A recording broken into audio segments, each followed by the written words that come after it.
We also have someone who's been through the journey of cervical cancer right here with us on the show, and I wouldn't want you to miss that conversation, because if for nothing at all, maybe that will ginger you up so that you could get up and go and get screened for cervical cancer. There are also other segments of the show that I really don't want you to miss. And so stick and stay with us. Do remember that the show is live and interactive, so you can send us your WhatsApp message to that number 0204 447 033. 0204 447 033. Alternatively, you can go on our social media pages and send your messages to on social media with the hashtag Sunday Breakfast, and we'll read that message here on the show. It's going to be an interesting show, like I said. We have Heritage Caravan coming up right here on Channel 1 TV and City FM, March 1 to March 8. You don't want to miss that. So Heritage Caravan is where we go around the country, visit some tourist attraction sites, and see what's going on in the country. And this is the 10th anniversary, so it promises to be interesting. And like you saw, or like we told you, if you did not see it on social media or on TV at all, you saw that it was sold out within the first 5 hours of announcing the fee for this year's Heritage Caravan 2026. And so if you missed that, I do apologize, but there's always next year. Or you can watch the diaries on Channel 1 TV, because it's going to be interesting. We're going to be showing you what's going on the trip, on the buses, at the various hotels, at the various sites that we're going to see. And so you can be a part of it there. And then maybe, shore up your cash for 2027 when the caravan is 11 years, and then you can join us. Like I said, I am Eno Safo. It's going to be a very interesting show. I don't want you to miss it. I want you to be a part of it. All right, I'm going to go. Is Jude ready? Hi, Jude. How you doing? He was always ready. He was born ready. Hi, guys. Good morning and welcome. Somebody said to me right now that I look like a pastor. Yeah, the way you're holding your iPad. Yeah, but shankom. Amen. Now you bubun konya. Now you say Niama. Charlie. It's okay. How are you? I was listening to you. Right. In the background, still cervical cancer month. Yes. Yeah. Charlie. Do you know next week is still January? Charlie, why you won't rush that?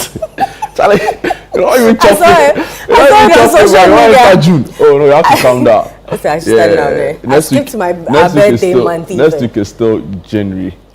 Yeah, the month is 74 days.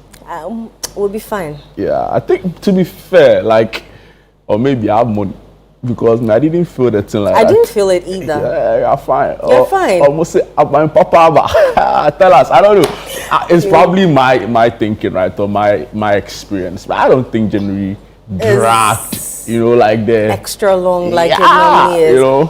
See, I always say, if you overspend in December, then your January is going to be long. I know, the thing we say, the fuel, it was rain as, Charlie, yesterday I went to buy fuel at Goel. Oh my God, I'm like, I couldn't even believe it. So much that now I even consider buying premium. I'm not even joking. Ish. Oh yeah, so the fuel, I think I'm buying around 95. I'm telling you. Wow. But at the point, my car had an issue, so I had to switch to run 95. High quality fuel for some time.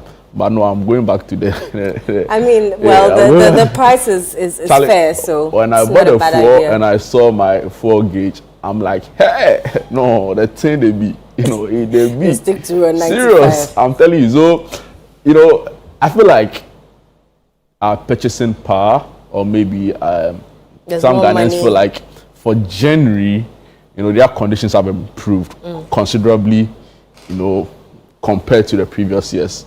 So they're not really feeling the January crunch. Right.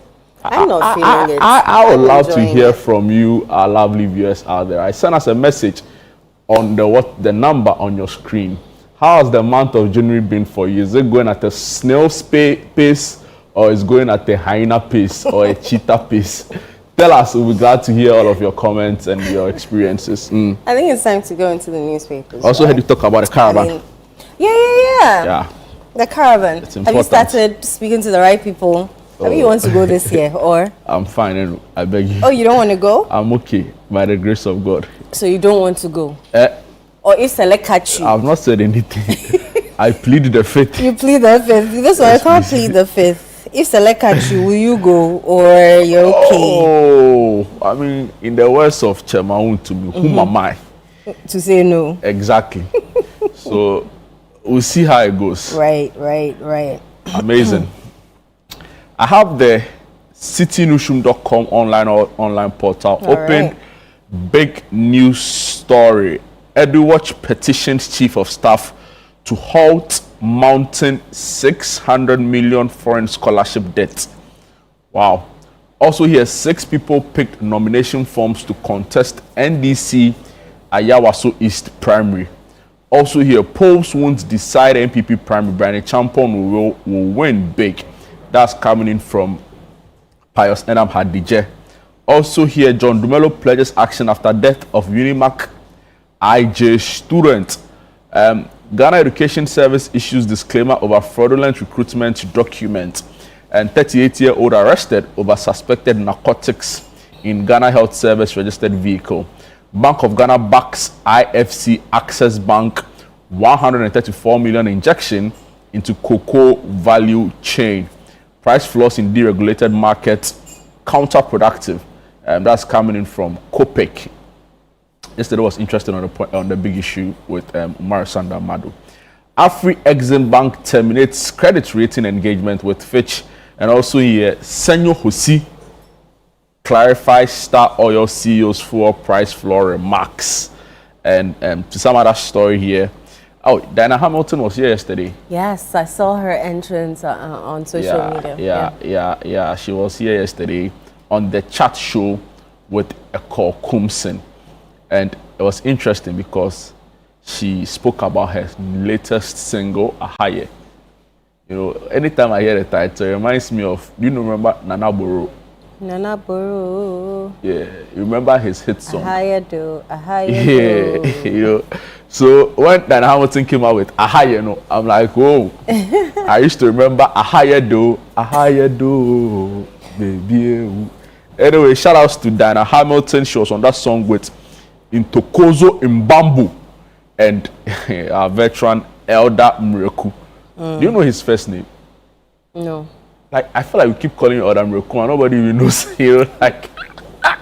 That's his signature, so. Yeah, I know. Anyway, yeah, Elder Mreku. Anyway, shout outs to Diana Hamilton on that one. Finally here. Actually, 2 more stories, 2 more headlines. Ivory Coast president appoints brother as vice prime minister. And to some rather tragic story, 2,949 killed in 14,743 road crashes across Ghana in 2025. And these are the big stories on citynushum.com. All right, I'm on channel1newsonline.com. Channel1newsonline.com. Some of the stories you'll find there. NPP race, Brian Champon campaign rejects polls as psychological tactic. Brian Champon campaign rejects recent polls as psychological tactic. Other stories, flag bearer race, NPP must choose a leader with Ghana at heart. That's Duncan Amwa. NPP must choose a leader with Ghana at heart. Fuel pricing needs practical reforms, not blanket deregulation. Khalid says so, Dr. Khalid. John Dumelo condoles Unimac IJ community, assures action after student's death. Other stories you'll find on channel1newsonline.com. Afri-Exim Bank cuts ties with Fitch, questions credit rating approach. Interesting. Miracles Abuja says Bawumia was unhappy at the peace pact signing over a tax. And if you come down here to the trending stories on channel1newsonline.com, you'll find the Dinah Hamilton story that you said. She reveals how worship session with Elder Mreku inspired Ahaye. China places highest ranking general under investigation. Fuel price floor introduced to curb BDC price wars, that's according to Senyo Hosi. And Adenta DVLA emerges best performing office under 24-hour system, according to the CEO. Women filmed in secret for TikTok content and then harassed online. Other stories. Pentagon to offer more limited support to U.S. allies in defense strategy shift. My body, my choice. Salma Mumin fires back at critics. And there's a video of Cheddar denying owing $14.9 million to UK firm. And there's another video of Kennedy Japan raising concern at the MPP Peace Pact signing. Jude? Charlie, next week by this time, now Obia smoothless level. Thank you. Charlie, smoothless level. Then we can all just, now you have bread and the cake. You know, Charlie. Is it flag as a presidential aspirant or the atrocity? I mean, who be that? I mean, how can you be say it? You know, I don't like Charlie. Where their campaigning has gotten to. It's. I sure. I mean, in terms of insulting or not insulting, but you know, the words the that they use. Yeah, I mean, I asked. See, 2023 or 2 when they were electing their flag bearer, it was same or probably worse. And I asked Nanado. I met him when he was voting for the superdelegates, during the superdelegate election. I interviewed the former President Nanado.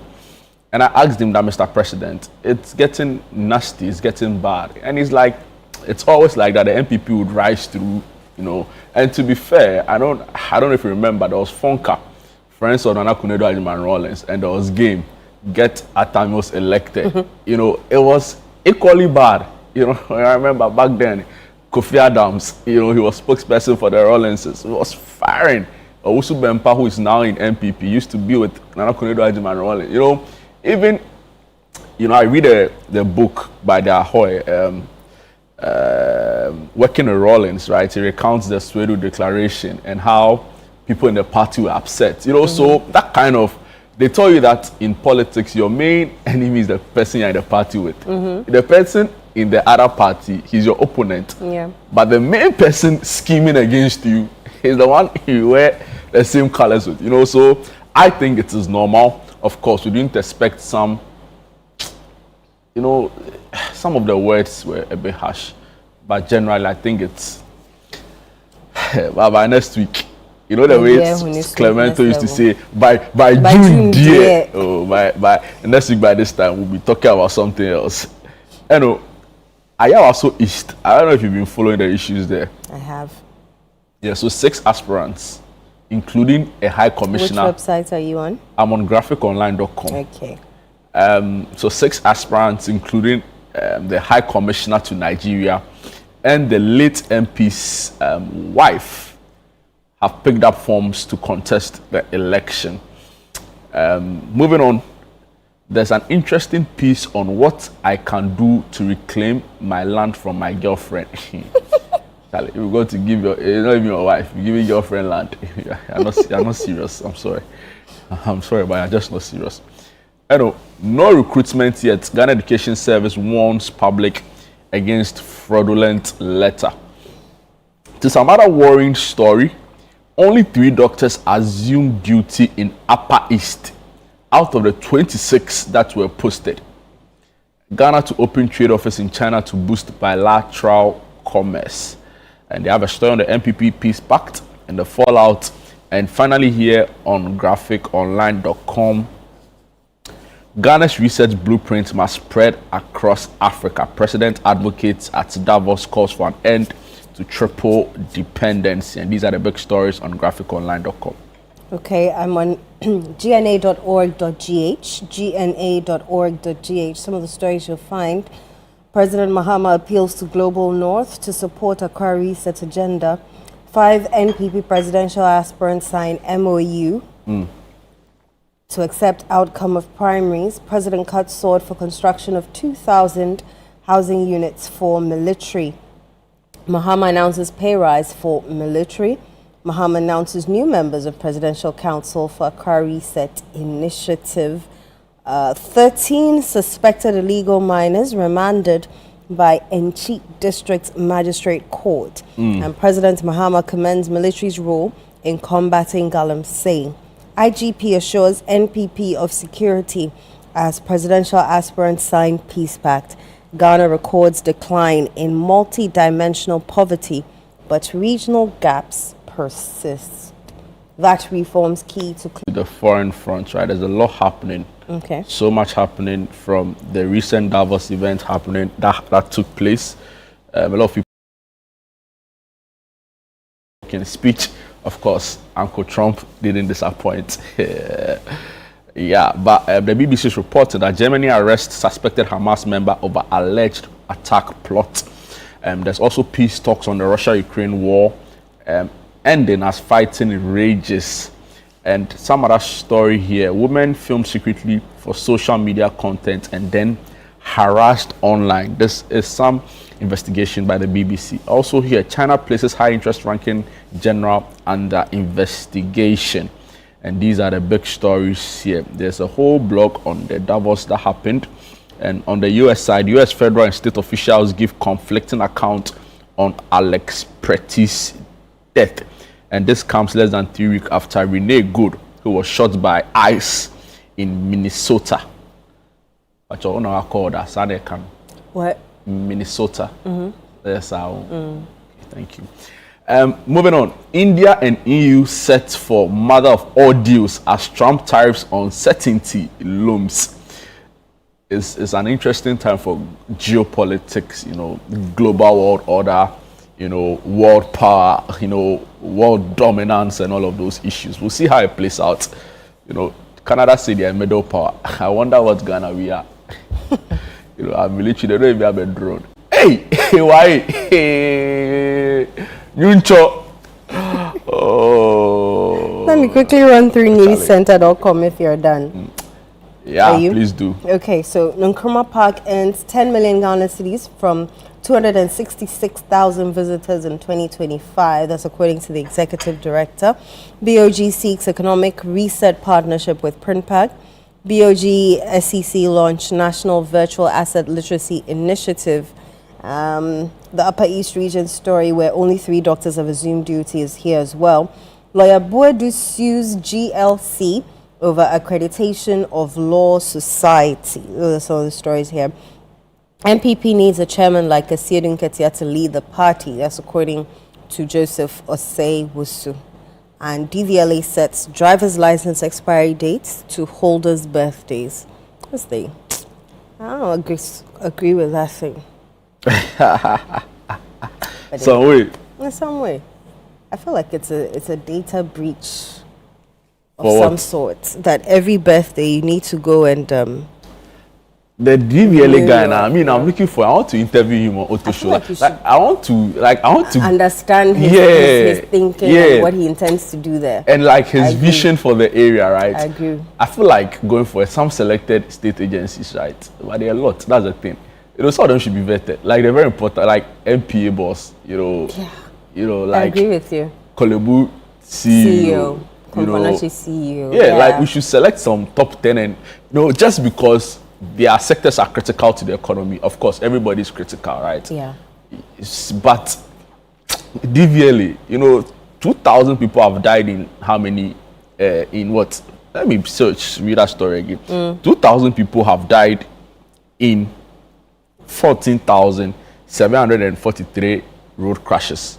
Of course, the road ministry is a multi-sectorial thing, right? Or multi-stakeholder thing. Road ministry, transport, they have a role to play. Yeah. But the person who is licensing the vehicles that are and getting the human beings who are driving those cars. Recently, National Road Safety Authority issued a press warning. Yeah. I don't want to say release because it wasn't really a release. It was a caution, really, on sitting in a Toyota Voxy vehicle because of some recent reports on frequent crashes, and said that they were going to constitute a technical committee to look into the matter, right? So, of course, the road safety on my show, they said that a lot of the cars had been changed from right-hand driving to left-hand driving, or vice versa, I don't know. And because of that, the structural integrity of the car has been compromised. That makes it. But who allows those cars into the country in the first place? Thank you very much. So maybe Ghana Ports and Customs should also have. But my point is that the DVLA is responsible for licensing these vehicles, right? Yeah. What were the verdict, the checks. technical checks and verdict passed on these vehicles? So I feel like there are so many things that they need to do.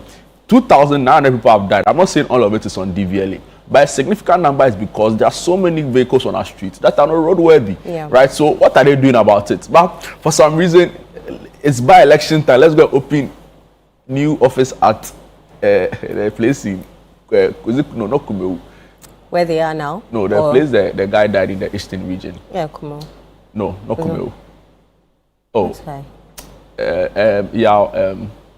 the former member of parliament Akwetia. for in Akwetia, yeah, Akwetia. Akwetia. Let's go open by election time. Let's go open new office in Akwetia. They'll go and do. You know, he's a fun guy. I think the grassroots of the party like him a lot. He seems to be doing a lot of things that interest the base. But of course, also some number of things I think needs deeper scrutiny. You know, I'm not sure about this whole approach on this even number plate registration thing. It's like it's one too many comments. We don't even know what the focus is. And of course, the issue around the birth registry, your number, your license expiring on your birthday. I think that maybe we need to just hear from him so he gives us clarity, so we all know what the direction is. But I think he's there. Those around him say he's a nice guy and he's open to engage. So I hope that he's available. You should reach out to him. And get him on your show. Good morning to Julius Nikwe, the We'd CEO love to have you. of the DVLA. You know, you're a major guy. No, he's a big man in physical and in everything. So hopefully we can get him so he can explain things to us. I don't know, but Ayawa also East. It's very interesting. What's your take on people who say that, or thought leaders who say that, see, we should relook at our by-election process, right? So, for example, if somebody dies, we should just automatically give the seat to the party, and the party elects whoever they want to replace the person. I don't think that's democratic. Yeah, but the seat is the seat for the parties or is for the individual? Yeah, but the person who won that seat has passed away, unfortunately. So I don't think automatically it belongs to the NDC. It does not. Or whoever is on the seat at that particular time. Yeah, so my question to you is that, is the seat for the party No. or for the individual? The seat is not, it's for neither of them. So who is it for? It has to be for somebody. It's not for anybody. The seat, because if it's for somebody, then that means that I can come at any time to take it. But then there's an election that goes on, and we, the people. Oh, so the seat is for the people? Yes. Okay. We, the people, That's elect somebody to represent us, because we can't all go to parliament. So we, the people, elect somebody to represent us in parliament. So the seat is for nobody. So today it could be yours. If you're no longer there, or if you don't want it anymore, it could be mine. But you need to go through a process to get that seat. And that process is what I believe would either make or break you. My brain minyai, so I'm going to do right by my people.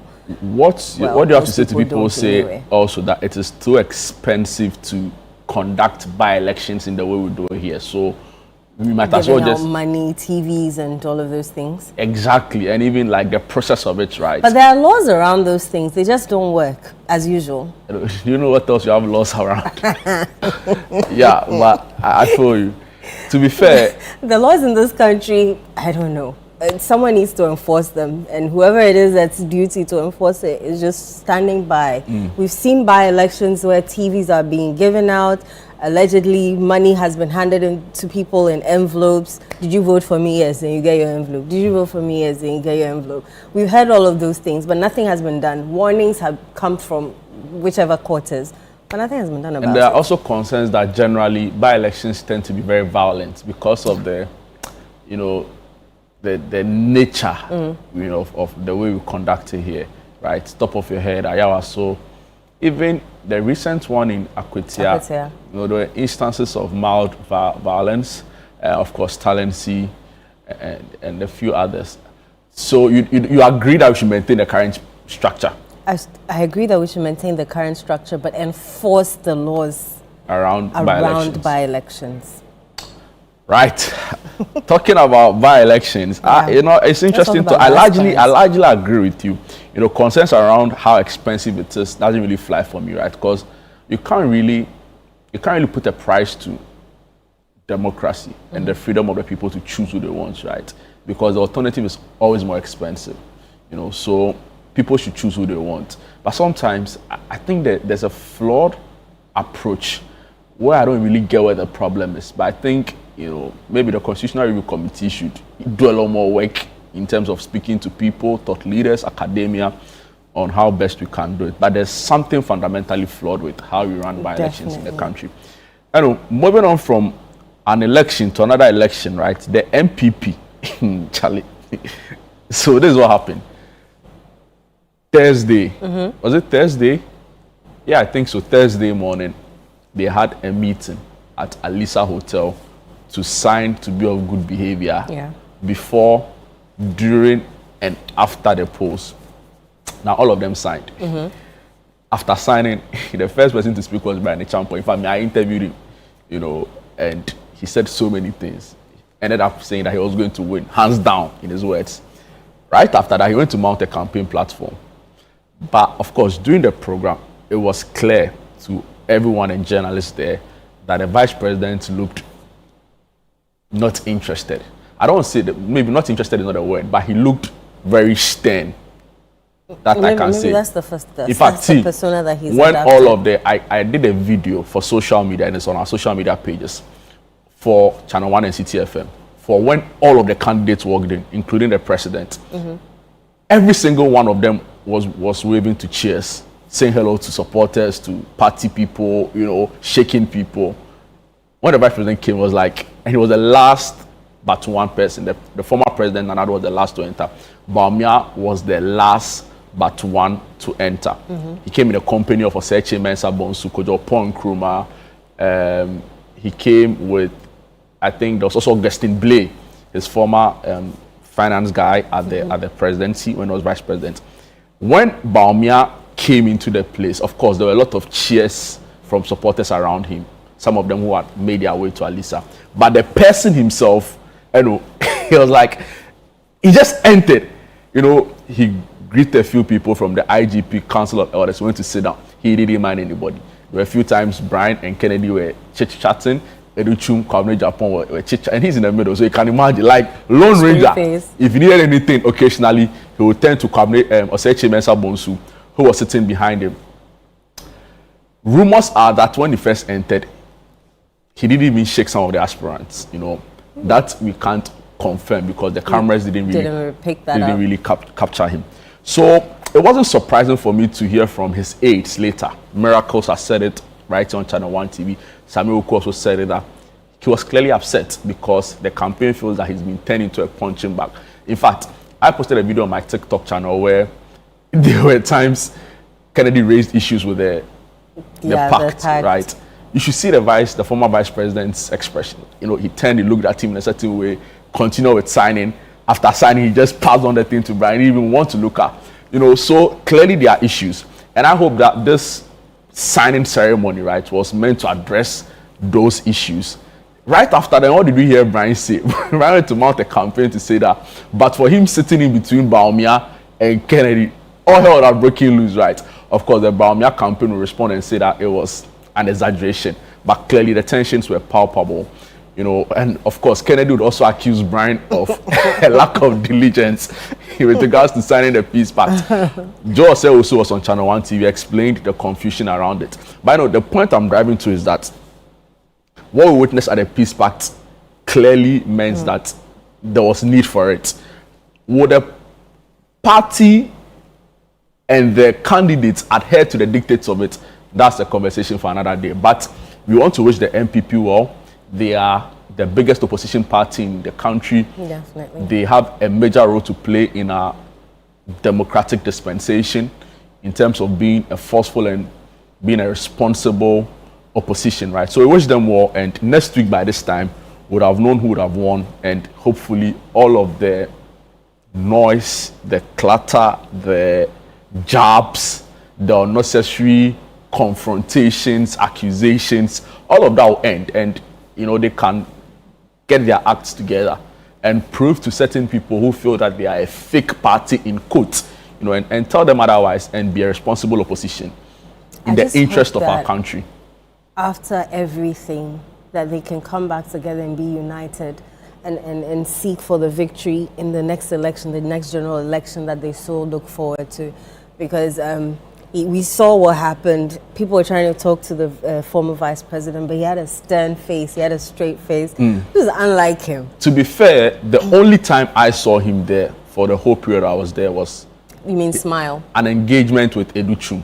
Okay. And that was like even so brief at the signing table, you know. So that was the only time, not even when he was engaging the high table. Kennedy's also not smiling. Oh, Kennedy had a good time. There were moments he was laughing with Brian Champon. Okay. Countless number of times, right? Okay. You know, so the shot on your face right now was, even this one, he looked a little bit relaxed. But for most periods, Bawumia was, and his people have confirmed it. So we'll see. We'll see how it goes. We wish all the candidates well. I really hope that after the outcome on Saturday, they're able to come back as a united front. And, you know, the unity that the party deserves, they can build up on that and continue to fight for the power that they so want in the next general elections, because Ghana deserves a good leader, regardless of which party wins the next general elections. Anyway. One thing was clear I'm to me. thinking that there's going to be a very similar situation for the NDC. Or probably worse. Oh, you think so? Worse? See, there's history to guide us, right, in some of these analysis.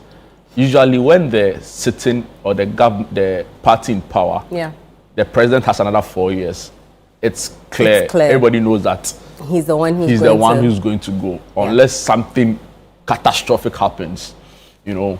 But when the party in government's leader or the president is not eligible to run again, the contest is wide open, right? And that's where the contention always breeds. So, for example, I think when JJ was going, right, so there was a pseudo declaration, which is well captured in the book, Working with Rawlings.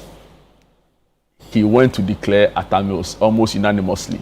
A faction of the party who felt that they had struggled in the PNDC era, had worked hard, suffered for the Rawlings administration, felt aggrieved, right? And I'm referring to Obeda Samoa and even Gusitano and the likes. Because they felt it was their turn? Because they felt it was their turn, and they broke away from the party. Yeah.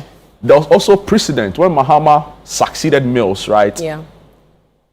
You know, when he was standing for re-election again, some people in the party, for the first time, when Mahama was standing for the first time, felt like they also had, you know, and I'm referring to the likes of Spio Gabra, even the Speaker of Parliament, you know. So, Kufuor 2008, when he was leaving, 17 people, think about it, 17 people, many of whom were cabinet ministers, were willing to or were ready to, you know, contest him. That's serious, right? So my point is that every time it's more difficult for the government in power when the president is not running again, you know. But this one, I don't know why it has become like this.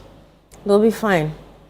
By Saturday, we'll be here to give you up. I'm sure definitely on Sunday on Channel One TV we'll and play backs of the 97.3. But my interview with Brian Champo, you have to play it. We'll definitely on Sunday. play that. If he wins, if it doesn't win, we'll have to come back to it. We'll definitely see that. All right, we'll be right back after this. Don't go away. We have a very, very packed show for you.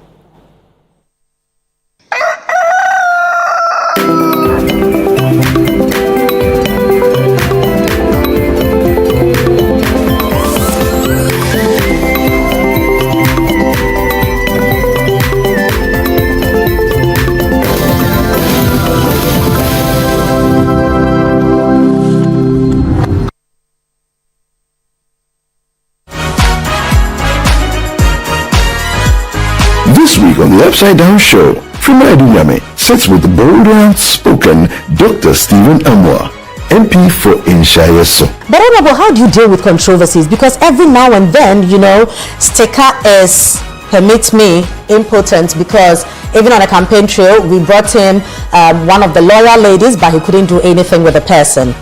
Whether I'm impotent or not impotent, it doesn't mean anything. But are you? Of course not. Okay. God loves me. If it doesn't go the Kennedy way, who among the five would you want to see become the flag bearer? Anybody that can let me know that would give MPP the highest chance of winning 2020. Feel the rhythm as Carlo Yabwe delivers a soul-stirring performance. I don't feel like it, I say I try, but I don't know what to do. Anytime you call me, I know I slide. I keep spending my life on you. You say get too much about my pride. You don't know half about what I do. You say get too much about mine. And watch creativity come alive with Audrey Bruce Vanderpoy. I don't know be there. No, no. Don't miss the Upside Down Show this Sunday at 7 p.m. prompt only on Channel 1 TV. Hundreds of entries have poured in from communities all across the country, and the energy is off the charts. The quest to uncover the most deserving stories has kicked into high gear. Stay tuned for the thrilling reveal and the grand celebration of our esteemed 10 Channel 1 TV community legends, only on Channel 1 TV. Welcome to the Health Quarters Ghana, where medical science meets everyday life. Join Dr. Gideon Asen and the irrepressible Clemento Suarez as they tackle health issues. My name is Dr. Gideon Asen. I have with me here my co-host, Clemento Suarez. I knew how it felt anytime I started to feel the pain. Whether it is hernia, breast cancer, cataracts, or infertility, the show brings together victims to share their real life stories and experts to debunk myths. If you wear cotton supporter when they wear pampers and a benua or balsam, so you see, instead of it being raw egg, I done it because you know. Make a date with us every Sunday at 4 p.m. on Channel 1 TV. Don't forget to subscribe on YouTube and all social media platforms at Health Quarters Ghana.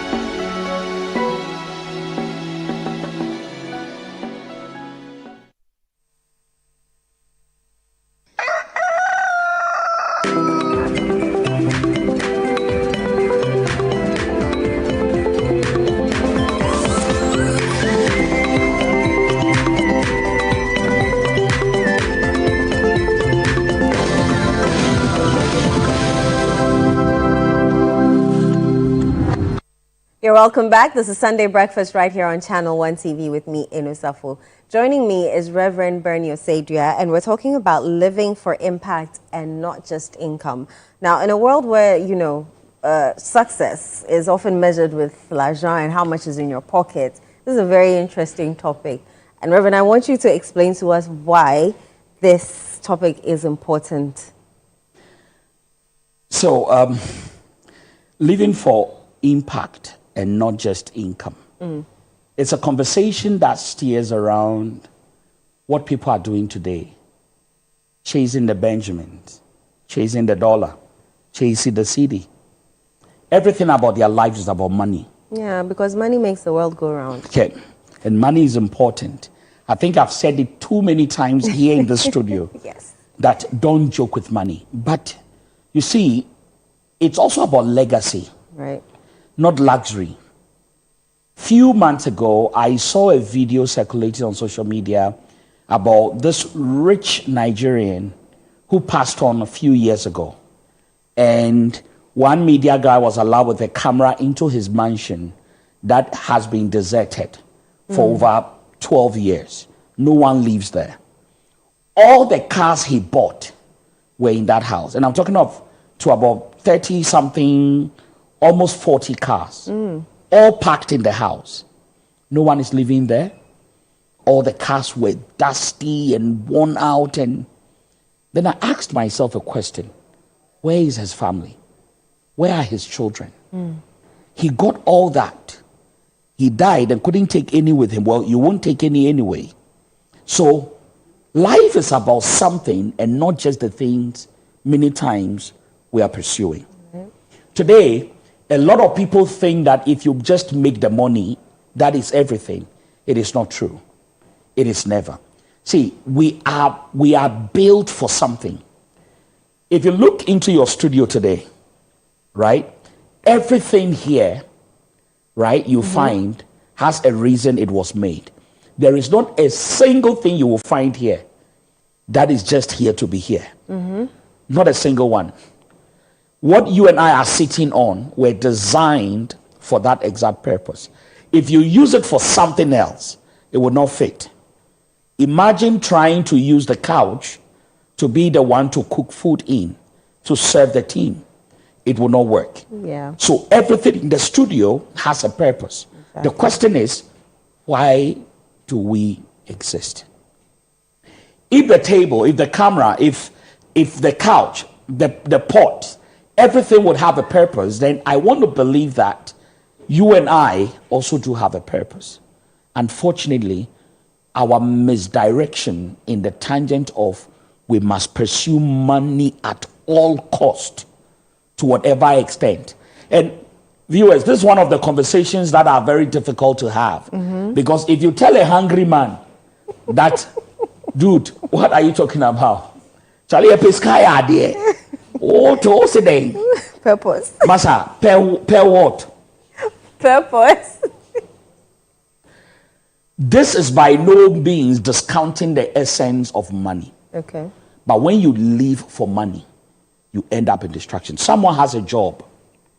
At that workplace, they pay them, give them benefits for medical aid, and so many other things. But they already have a lifestyle that wants more. So guess what? They found other means to steal from the company. Guess what got them caught? One cable. They stole one cable, and that changed their game. It's been 2 years on. Now they stand in, trotro stations, all right, calling passengers. Someone took a video of one and shared it, and look, I teared because I looked at the life the guy had 2 years ago and where he is today, and it's not a joke. So when we speak about the fact that live for purpose and not just for money, which means that live for the money, have money, but it's even more important to have a reason for you to live. Urban, let's talk about success versus significance. Yep. What are the differences between those two? Success. The definition of success can be very tricky. Yeah. Because to someone, when you make money, you're successful. Yeah. Today, a lot of people think that when you have money, you're successful. Success actually is not about earning. Success is about impact. Some of the richest people we know don't have the largest bank accounts, but they've made the best impacts, our generation would say. Would you consider, okay, let me ask you a question. In 1955, all the way to 1960, let's go from 1950 to 1960. Don't have that face. Let's go back. Who was the richest man in Ghana? 1950, I don't know. Okay. Who was the most impactful Ghanaian you know from 1950 to about 1960? Kwame Nkrumah. Who? Kwame Nkrumah. Why? Because he sought a the guy didn't own one house in his name. Yeah. One. Today, we continue talking about him. And there were rich people in his time. Now, what is successful? The $5 million in the account, that does nothing to impact life. You see, I said something.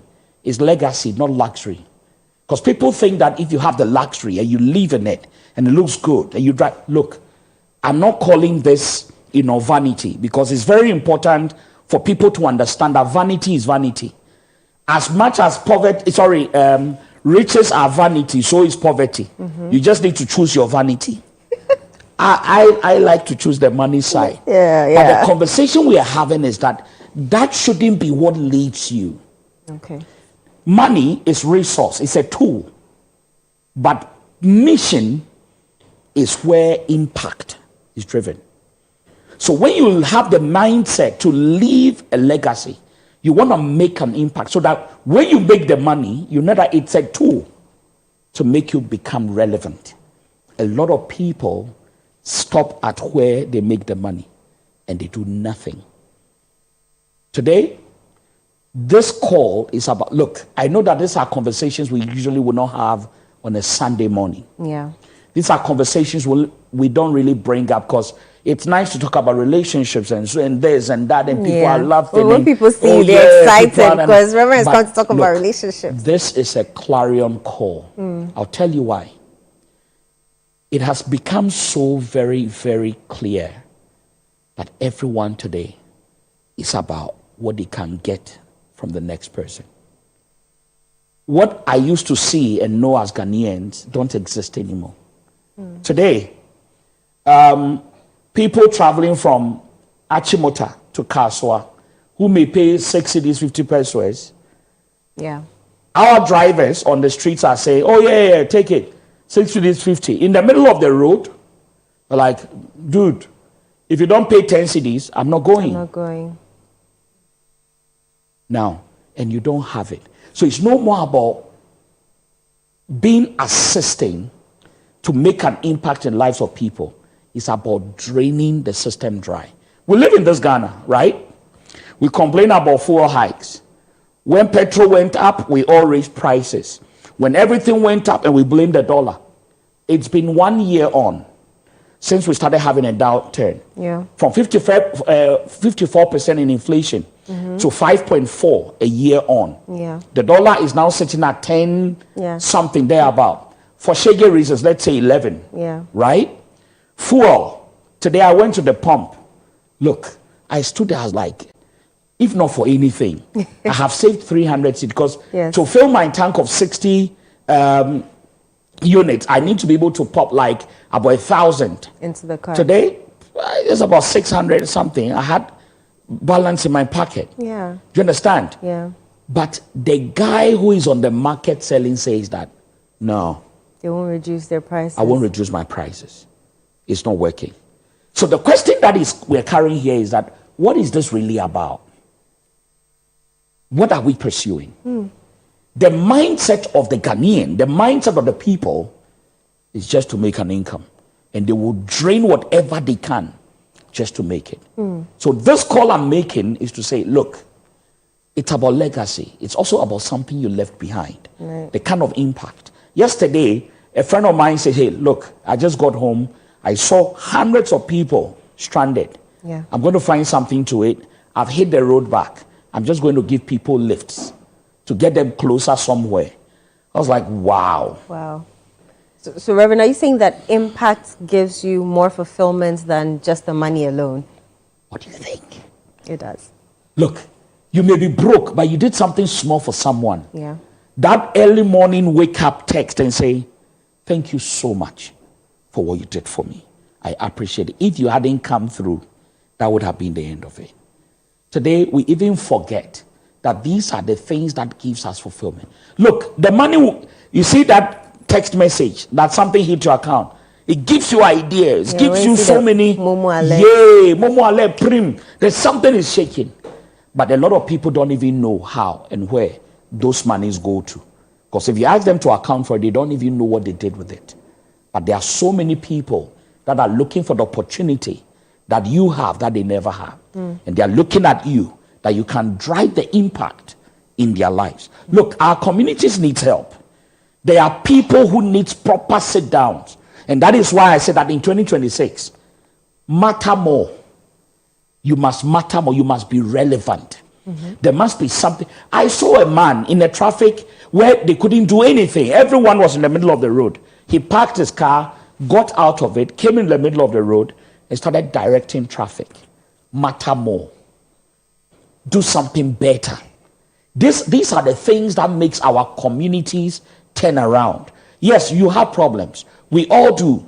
But I'm saying today, matter more. Matter more. Reverend, what happens psychologically when people tie their self-worth to income, only their income? There's nothing wrong. Okay. That's how they see life. All right. All right? At that point, I can tell you one thing that will happen to them psychologically. Anytime they don't have it, something happens to them. Anytime.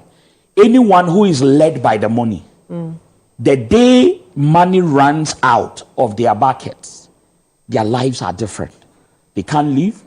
They can't handle themselves. The frustrations are higher. When you see a guy who can do little things for people and happy about it, their behavior is different. whether they have it or not, they are on a mission to impact lives. They are on a mission to help people and become a solution for people. People like that are easy to get certain rewards. And I'm telling you, a lot of people have met on this journey. Look, this conversation I'm having, I know they are very, very, very hard because the way we are wired, Charlie be the money, and I will do anything to dupe you to make that money. I'm telling you, there are people who are destroying families just because they can make money. Do you understand? Yeah. But when you have a mission of impact, not income, then you know that even when you make the income, you will have an aspect of it that thinks about the next person. Why should you eat and throw it away if your siblings on the other side cannot afford it? Yeah. Let's talk about giving and mentoring and the benefit to both the giver and the receiver. I'm a product of mentorship by other people. Many times I hear people say, or they even come out to say, 20 lessons I learned from my father before I was 30. And they start listing things they were taught by their fathers. I never had that opportunity. I never had one sit down with my dad to learn one thing. I don't have any. It's not because he didn't want to teach me.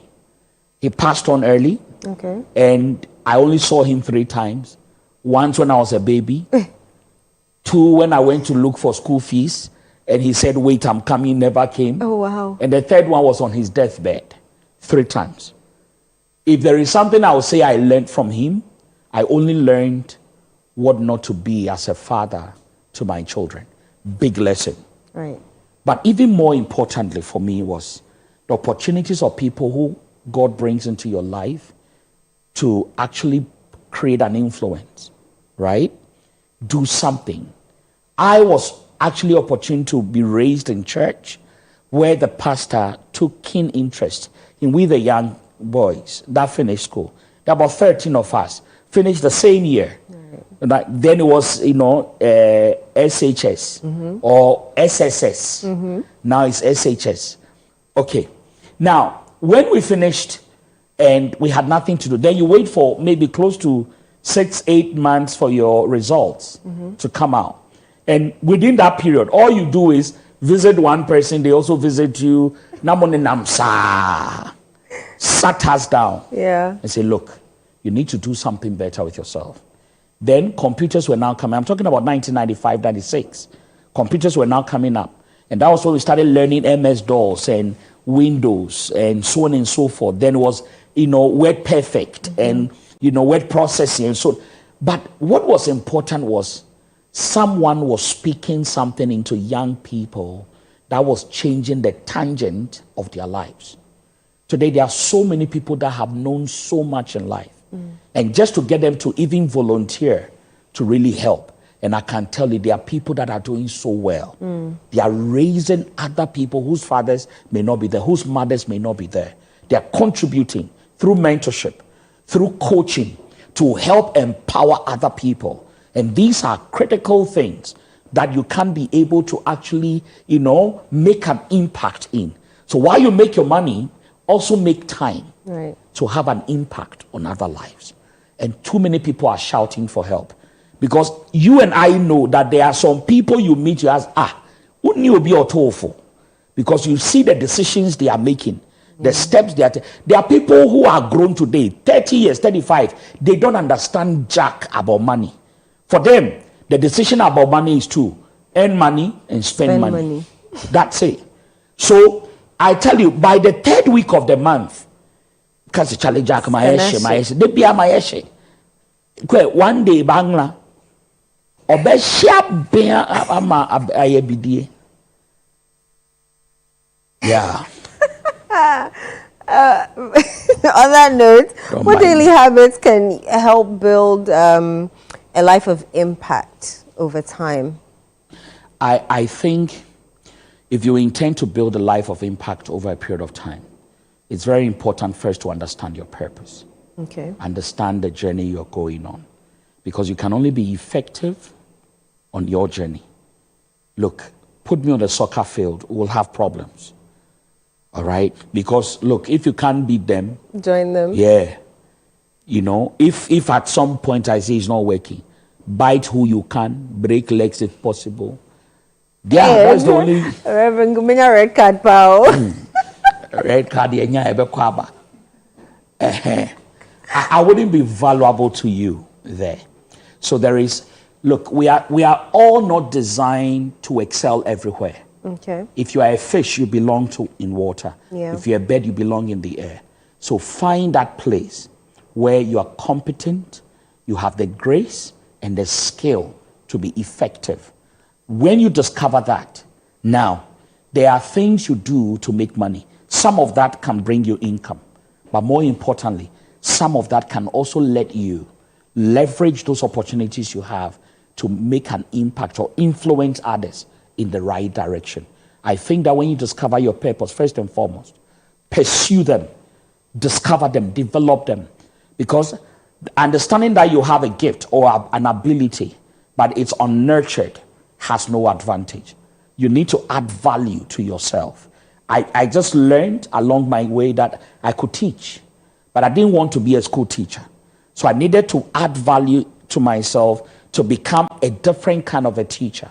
Then I started exploring other avenues. Today, I do corporate training, and I've done projects across 13 countries in Africa, and keeps going. Now, this is to let you know that, and oh, by the way, when you discover it and you develop yourself, keep to it, because focus brings growth. It makes you, develop and expand. Mm-hmm. So many people are trying to do everything. Because I saw Eno on TV and she just bought a car, I feel that the path for me to also get a car and do well is to also go on TV. So I'm now going to learn journalism. That's by the time I'll be 19 cry, So just find the purpose and stick to it. The Bible says that in the end it will speak. And I'm telling you, everything you put yourself to works. So stop, copying, comparing, wanting to be something, that someone has. No, it won't help you. Be your authentic self. Be authentic.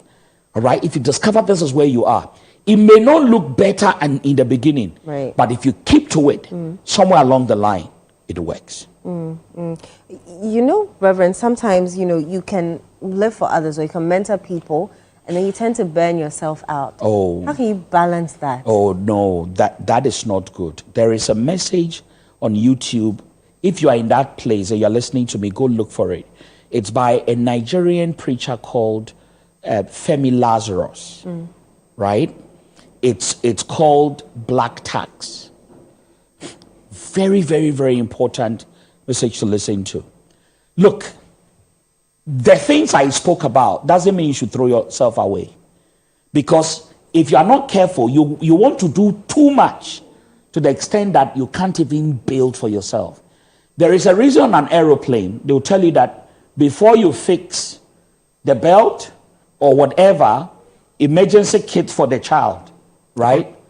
You yourself fix yourself first. Even Jesus told Peter, after you are converted, strengthen thy brethren.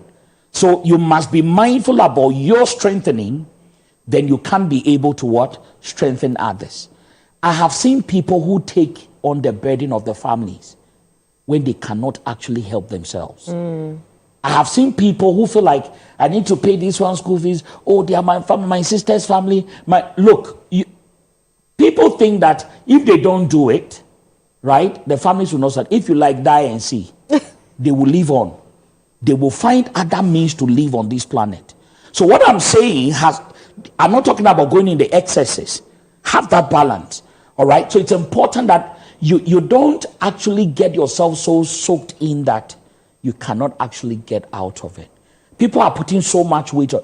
What business do you have paying someone's rent when you are a renter? And you know that your salary will not survive by the time your rent is due. Look, I cannot go and ask people to pay my kids' school fees. So before I start, let me help here, let me help there, I must make sure that I have serviced that. Then I can also help there. And these are the excesses and the balances that we must have. Reverend, there are family things or family people will be like, oh, crouch wrong, you or church wrong. How do you manage the, how do I put it? How do you manage their expectations, knowing very well that you can't afford this one? Let me put this one questions. down. Eno, the biggest deliverance you can give your life is the day you walk free from what people have to say about you. If everything about your life is what people are saying, you will die in depression. There are people, even if you cut your head and put it on a tray to serve them, they will say, oh, fui. Yeah. You understand? Yes.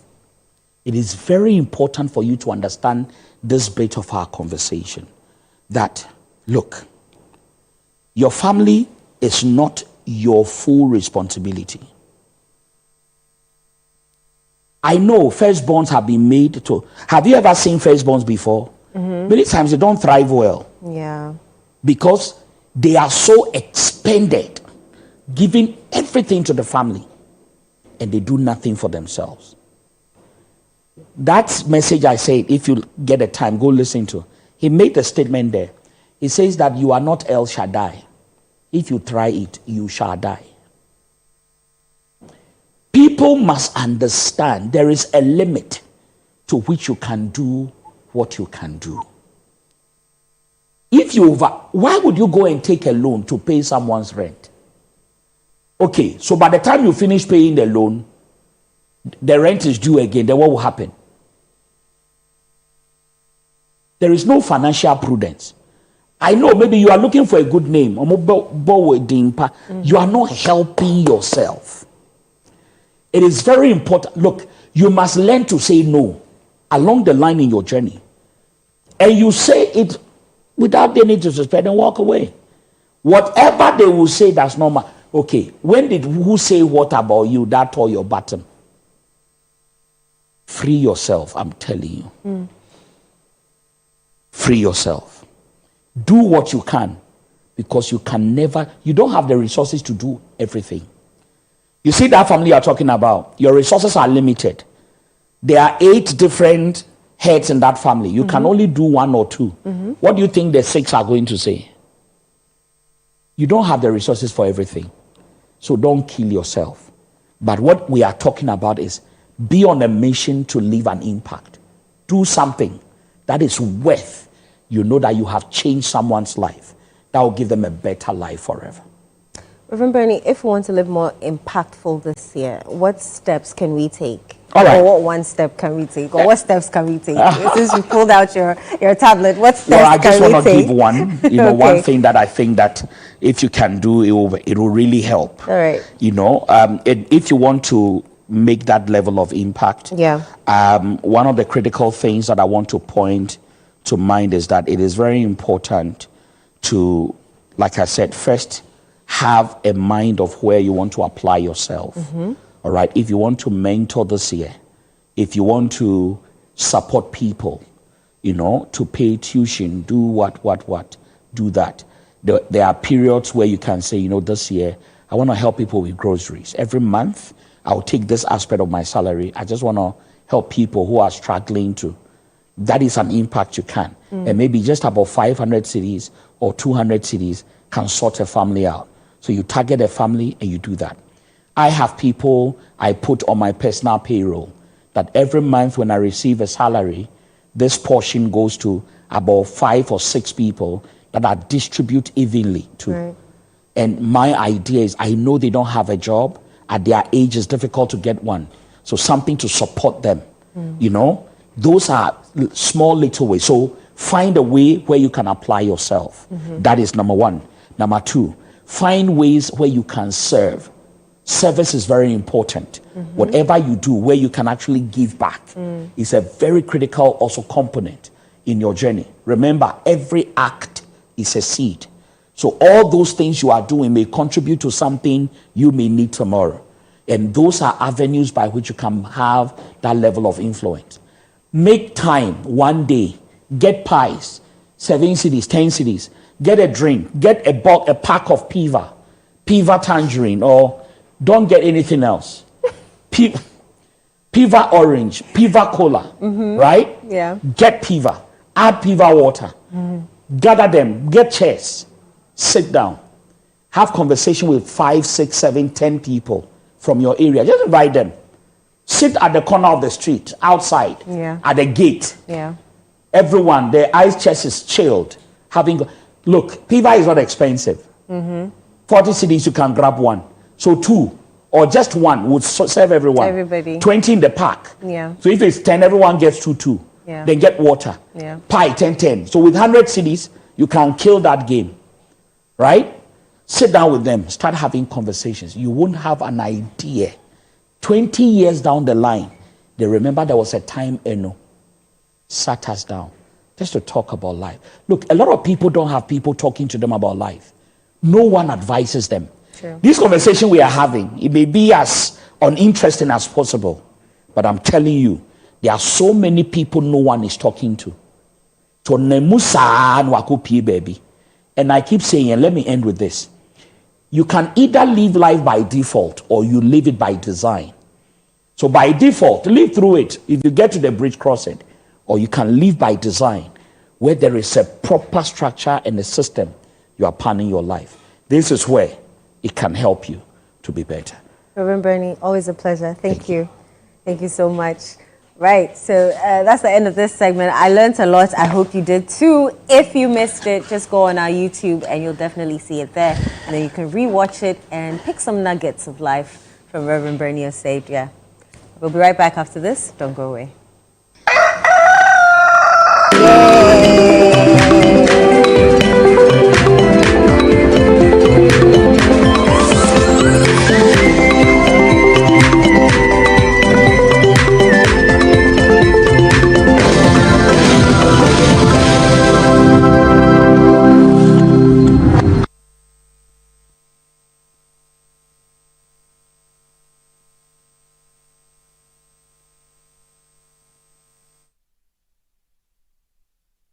Welcome back. This is Sunday Breakfast right here on Channel 1 TV.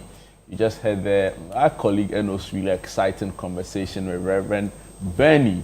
You know, all of the insights. If you missed any part of it, you can go on YouTube, Channel 1 TV. All of the conversation would be there, and share and get somebody inspired by all of those nuggets of wisdom. But it's now time for a health conversation. Dr. Kalsum joins us in studio, and we are continuing, a series we've started on cervical cancer all through the month of January, and this time it's taking a different turn. Like Eno mentioned to you, it's now time to hear from, let me say, someone who is going through this ordeal, right? And to be fair, doing fantastically well, and we'll be hearing more from her later on the show today. Doc, good morning and welcome to Breakfast Day, Sunday Breakfast. Good morning. Yeah, I hope you are well. Very well. And wow. You? I'm thriving, I guess. People say January is going very fast. Yes, you are is. doing a lot of work in the space, right? Like your January has been so busy, I can imagine. Yes, very busy. Kumasi, Fomina, Wasi, organizing conferences. I don't know. How's the month been for you? For me, I think it's been very, very fast. Yes, and there's a lot more to do concerning cervical cancer. So if you could slow down a little bit for me, I'll be happier. I feel you. It's going fast for you because you are doing a lot within the period. Exactly. Amazing. Yeah. Wow. Last week we continued where we started off. We had you demonstrate for us, the screening practically. Modalities. Yeah. The screening modalities, exactly. Today, what will we be focusing on? Okay, so today, basically, we'll be focusing on a journey with cervical cancer. So we have in the studio with one of us, who would take us through her journey with cervical cancer. And also, we'll be emphasizing on some of the things to show that it is actually not far away from us. It is very close to us. And if the message has still not gone out there, that you need to know yourself and you need to commit to a particular screening schedule. This is a practical, and in a live patient, for you to be able to take that decision if you have not taken that decision up till now. So you need to take that decision and make sure that you are doing the screening that you have to. And also, I'm sure we'll learn, would be encouraged by the fact that at least something can be done about it if you catch the disease early from this conversation that we are going to have with one of us. I'm sure it's going to be very interesting, and we'll be throwing some light on certain areas that we need to emphasize so that the public get to know that yes, cervical cancer, as we have mentioned, is a highly preventable disease and is caused by HPV, and you need to commit to your screening schedules once you become sexually active so that you can catch it early, and catching it early would save lives, as we are coming to demonstrate today. And also, I'm sure Enu would take us through that. Absolutely. We have, if you have been watching up until date, I'm sure you've been educated enough. So we want to test to see if really you've been listening and you have been educated. So we'll be asking a few questions, and the good thing is that, sponsored by Lexta Ghana, we will be giving 5 ladies who answer their questions right free pap smear screening. So that would be communicated when Enu has the floor. All right. Amazing. Thank you very much. Please do us the honors, right? All right, so there are 5 questions for our viewers to get the freebies. 5 questions for our viewers to get the freebies. Now, if you get any of these questions right, the 5 questions I'm about to ask, if you get any of these questions right, then you get the pap smear. And you send the answer to the questions I'm about to ask to the number 0204 447 033. The WhatsApp number 0204 447 033. And whoever answers first gets the freebie. All right, so the first question: name 2 signs and symptoms of cervical cancer. Name 2 signs and symptoms of cervical cancer. Question 2: name screening tests available for cervical cancer. Name screening tests available for cervical cancer. 3: what is cervical cancer? Question 3: what is cervical cancer? And question 4: what do you do when you experience any of the signs of cervical cancer? What do you do when you experience any of the signs of cervical cancer?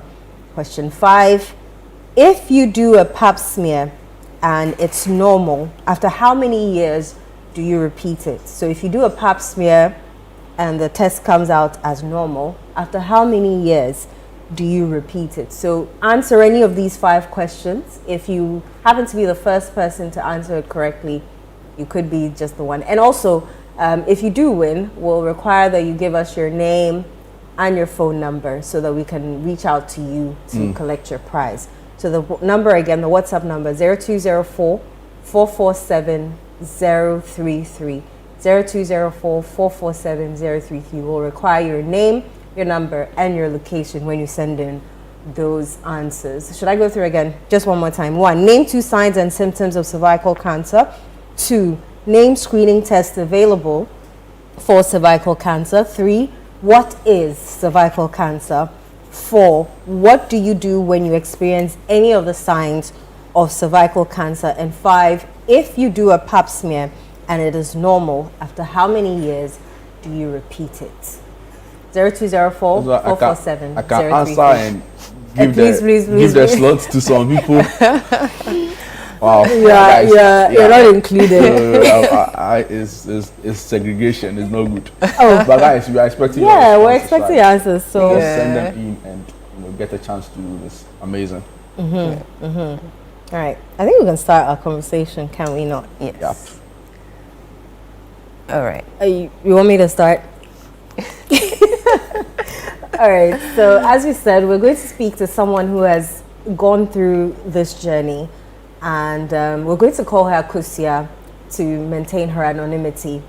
And so, beginning the conversation, Akusia, thank you so much for joining us, and thank you for your bravery and the fact that you are bold enough to share your story with us.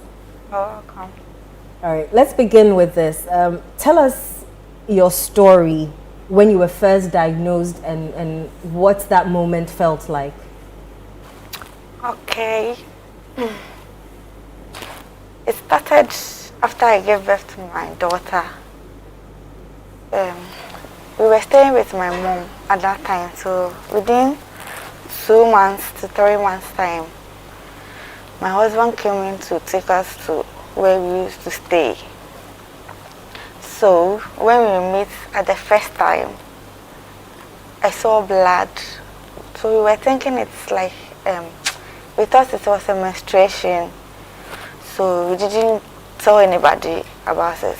So the second time it was same. I was bleeding.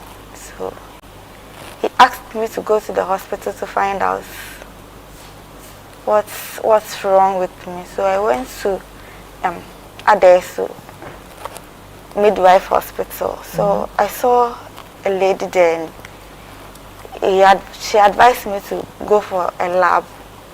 So from there she told me to go to Amasaman hospital.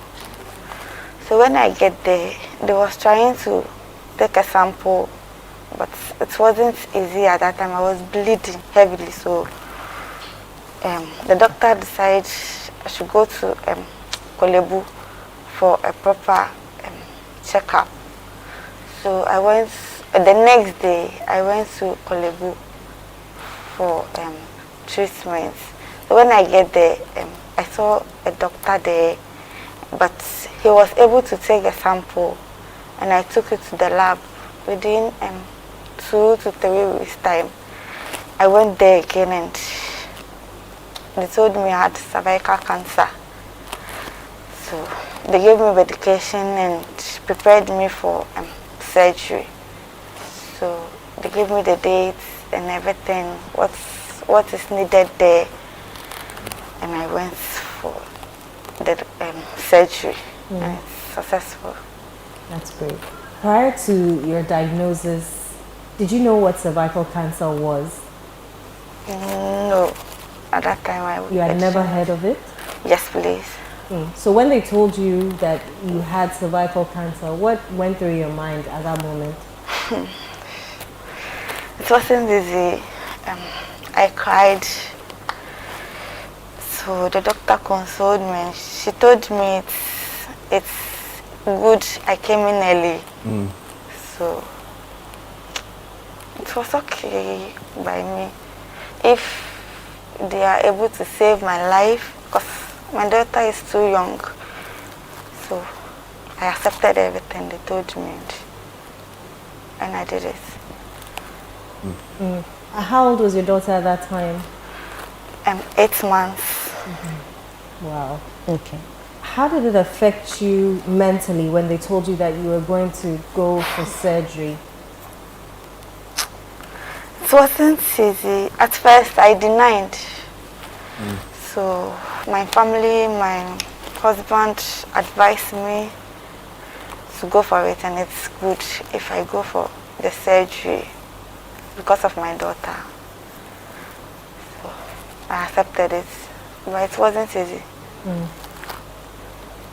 After the surgery, what kind of treatment have you undergone or still undergoing? I went for CT scan and pap smear. Take us through the pap smear. What does it feel like when you go for pap smear? Because that's one of the things that women think about when they want to go for screening. They are concerned about, is it going to be painful? What are they going to do to me? Tell us your own experience of what a pap smear feels like.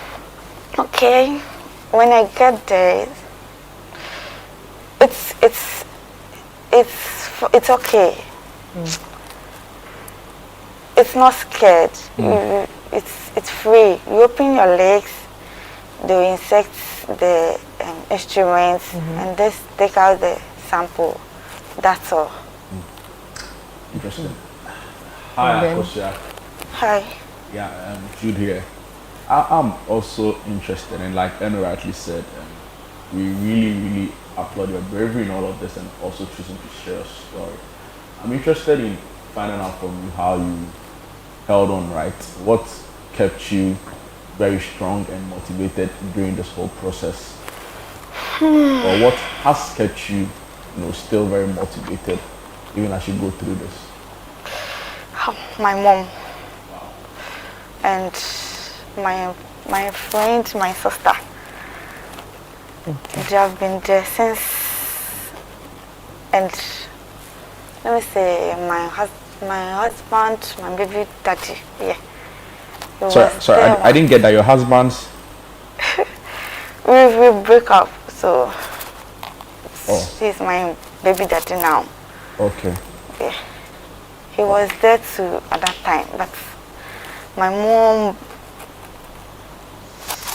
she's good. Okay. All right, Akosia, so how old are you now? I'm 30. 30 years. Yes, okay, please. great. And this happened when you were about, that's 2 years ago, so when you were about 28 years. Yes. Is that correct? Yes, please. Okay. So what type of treatments were you giving? What type of surgery? Do you know the type of surgery that was done for you? Yes.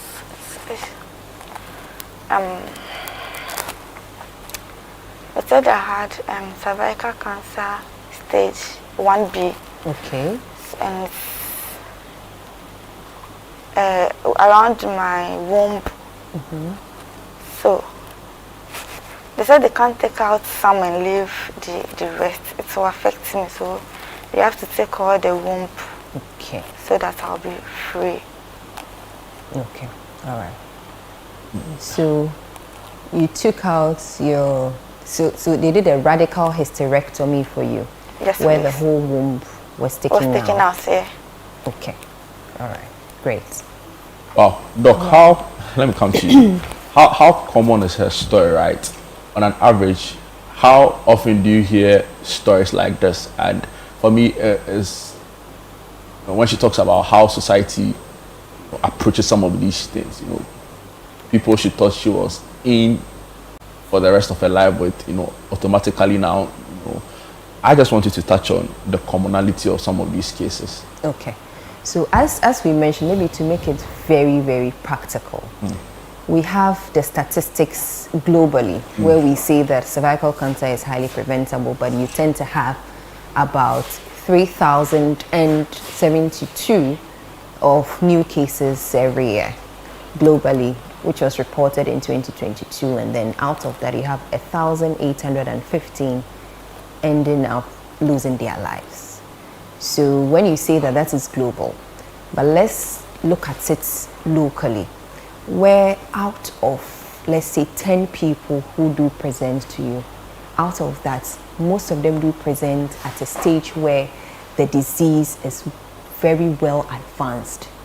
And when the disease is very well advanced, it means that it does not stay only in the uterus and the cervix, but it is affecting other adjacent structures. So in such a case, surgery is not even an option. So out of that 10, if I should tell you, 9 of them would just have to have other adjunctive treatments, and they may not be able to live past 3 years out of that. So maybe just one may present at a stage where it is still early, where you can do, just like for hair, you can do a radical hysterectomy. Depending on what you find in theater, you may end up continuing with some radiation therapy or chemotherapy to be able to take care of all the other spread or the metastasis that is in there. So this is how close it is to us, and not very far away. If you look at global statistics, you may think that, oh, these figures, it is very far away from, but it is not. So out of 10, imagine these patients who do present with signs and symptoms that was not picked up early, this is actually the reality on the ground. And remember, she's only 30 years. Most people say that cancers do affect people who are older. Yeah. So the lesson here is that as young as 30 years, you can come down with cancer. So it is not far away from you. And the sad thing is that it's a cancer that is preventable. So if you start your screening schedule early, you should be able to catch it early. For her, she mentioned that she had been in a relationship barely 4 years before she started. I mean, before she gave birth, and then eventually she had the baby, and then she had all of these symptoms 7 to 6 months after giving birth. So imagine 4 years. This emphasizes what? Screening. If you start screening early, before that 4th year, you would have been able to pick up the changes that we have been talking about way early before it even becomes full-blown cancer. And I must commend her that as soon as she started seeing the symptoms, she did not go see a herbalist. She did not go see somebody in the corner somewhere. She went straight to the hospital where the needed screening was done, and then she was referred to the right facility for the diagnosis to be done, and then the treatment needed given. Wonderful insights on the statistics and the data. I appreciate that. Also on the kind of treatment, how common is it, when you come to Korle Bu, how often will I hear cases like these? So it depends on, as I said, the staging. If it is early stage, yes, you would get a fee. But the sad thing is, most people don't come early.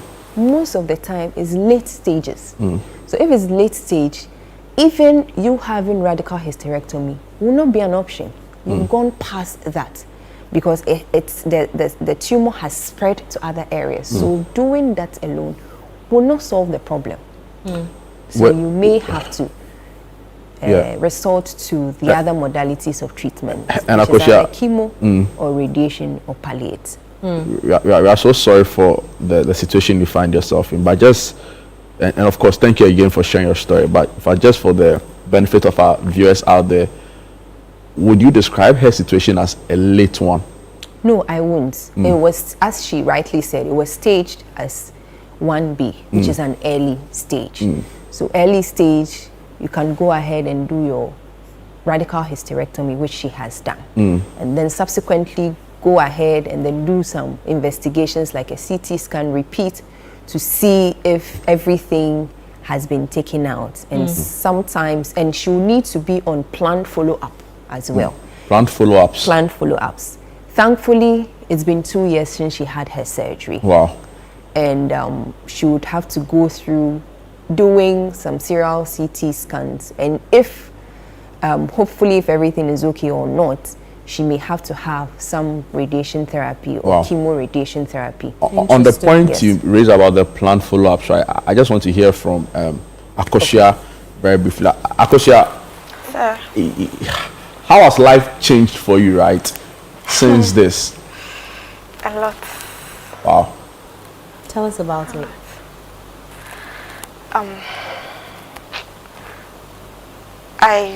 My friends, some avoid me, and my baby daddy and his family too.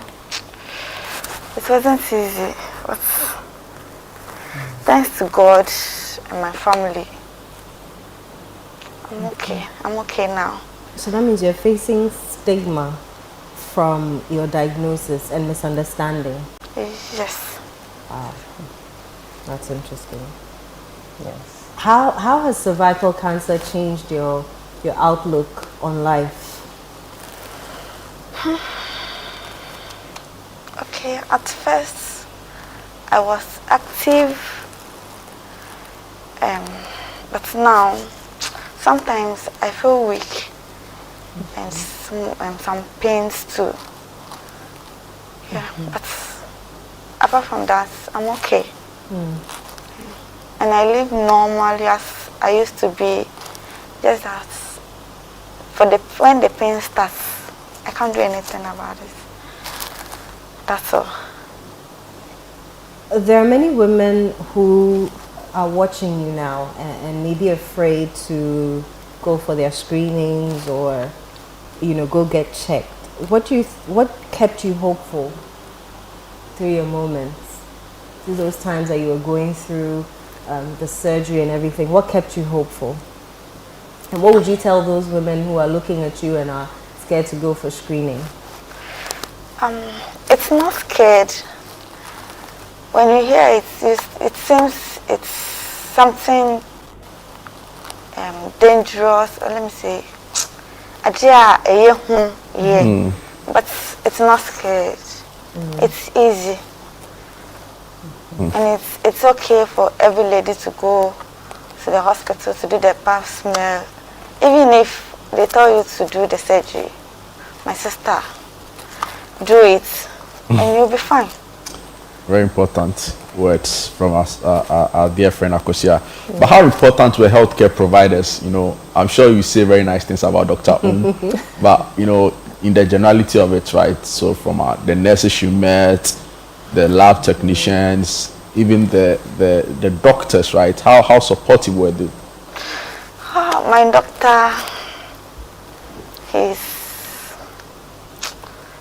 a good person. And the nurses too, they are friendly. Yeah. I was there for almost a month. Yeah, but they are so amazing. Yeah. And my doctor too. Thanks to him. Shout outs to the Kolebu Oncology Department. We hear very nice things about them. Interesting. Akosia, you talk about how your life has changed a lot, even to the point of being jilted by your ex-lover. How has this also affected other things, right? So, for example, your work or your school or life in general? No. It doesn't affect my work. I'm still working. Interesting. Doc, I want to ask, we talk about women and how can men be more supportive in such situations? Or maybe you should ask me. By you then, doctor. Yes. You can chip in after Doc. To be fair, I've not had to live with a survivor or a surviving patient, so true. Yes. But I'm a man. Yeah.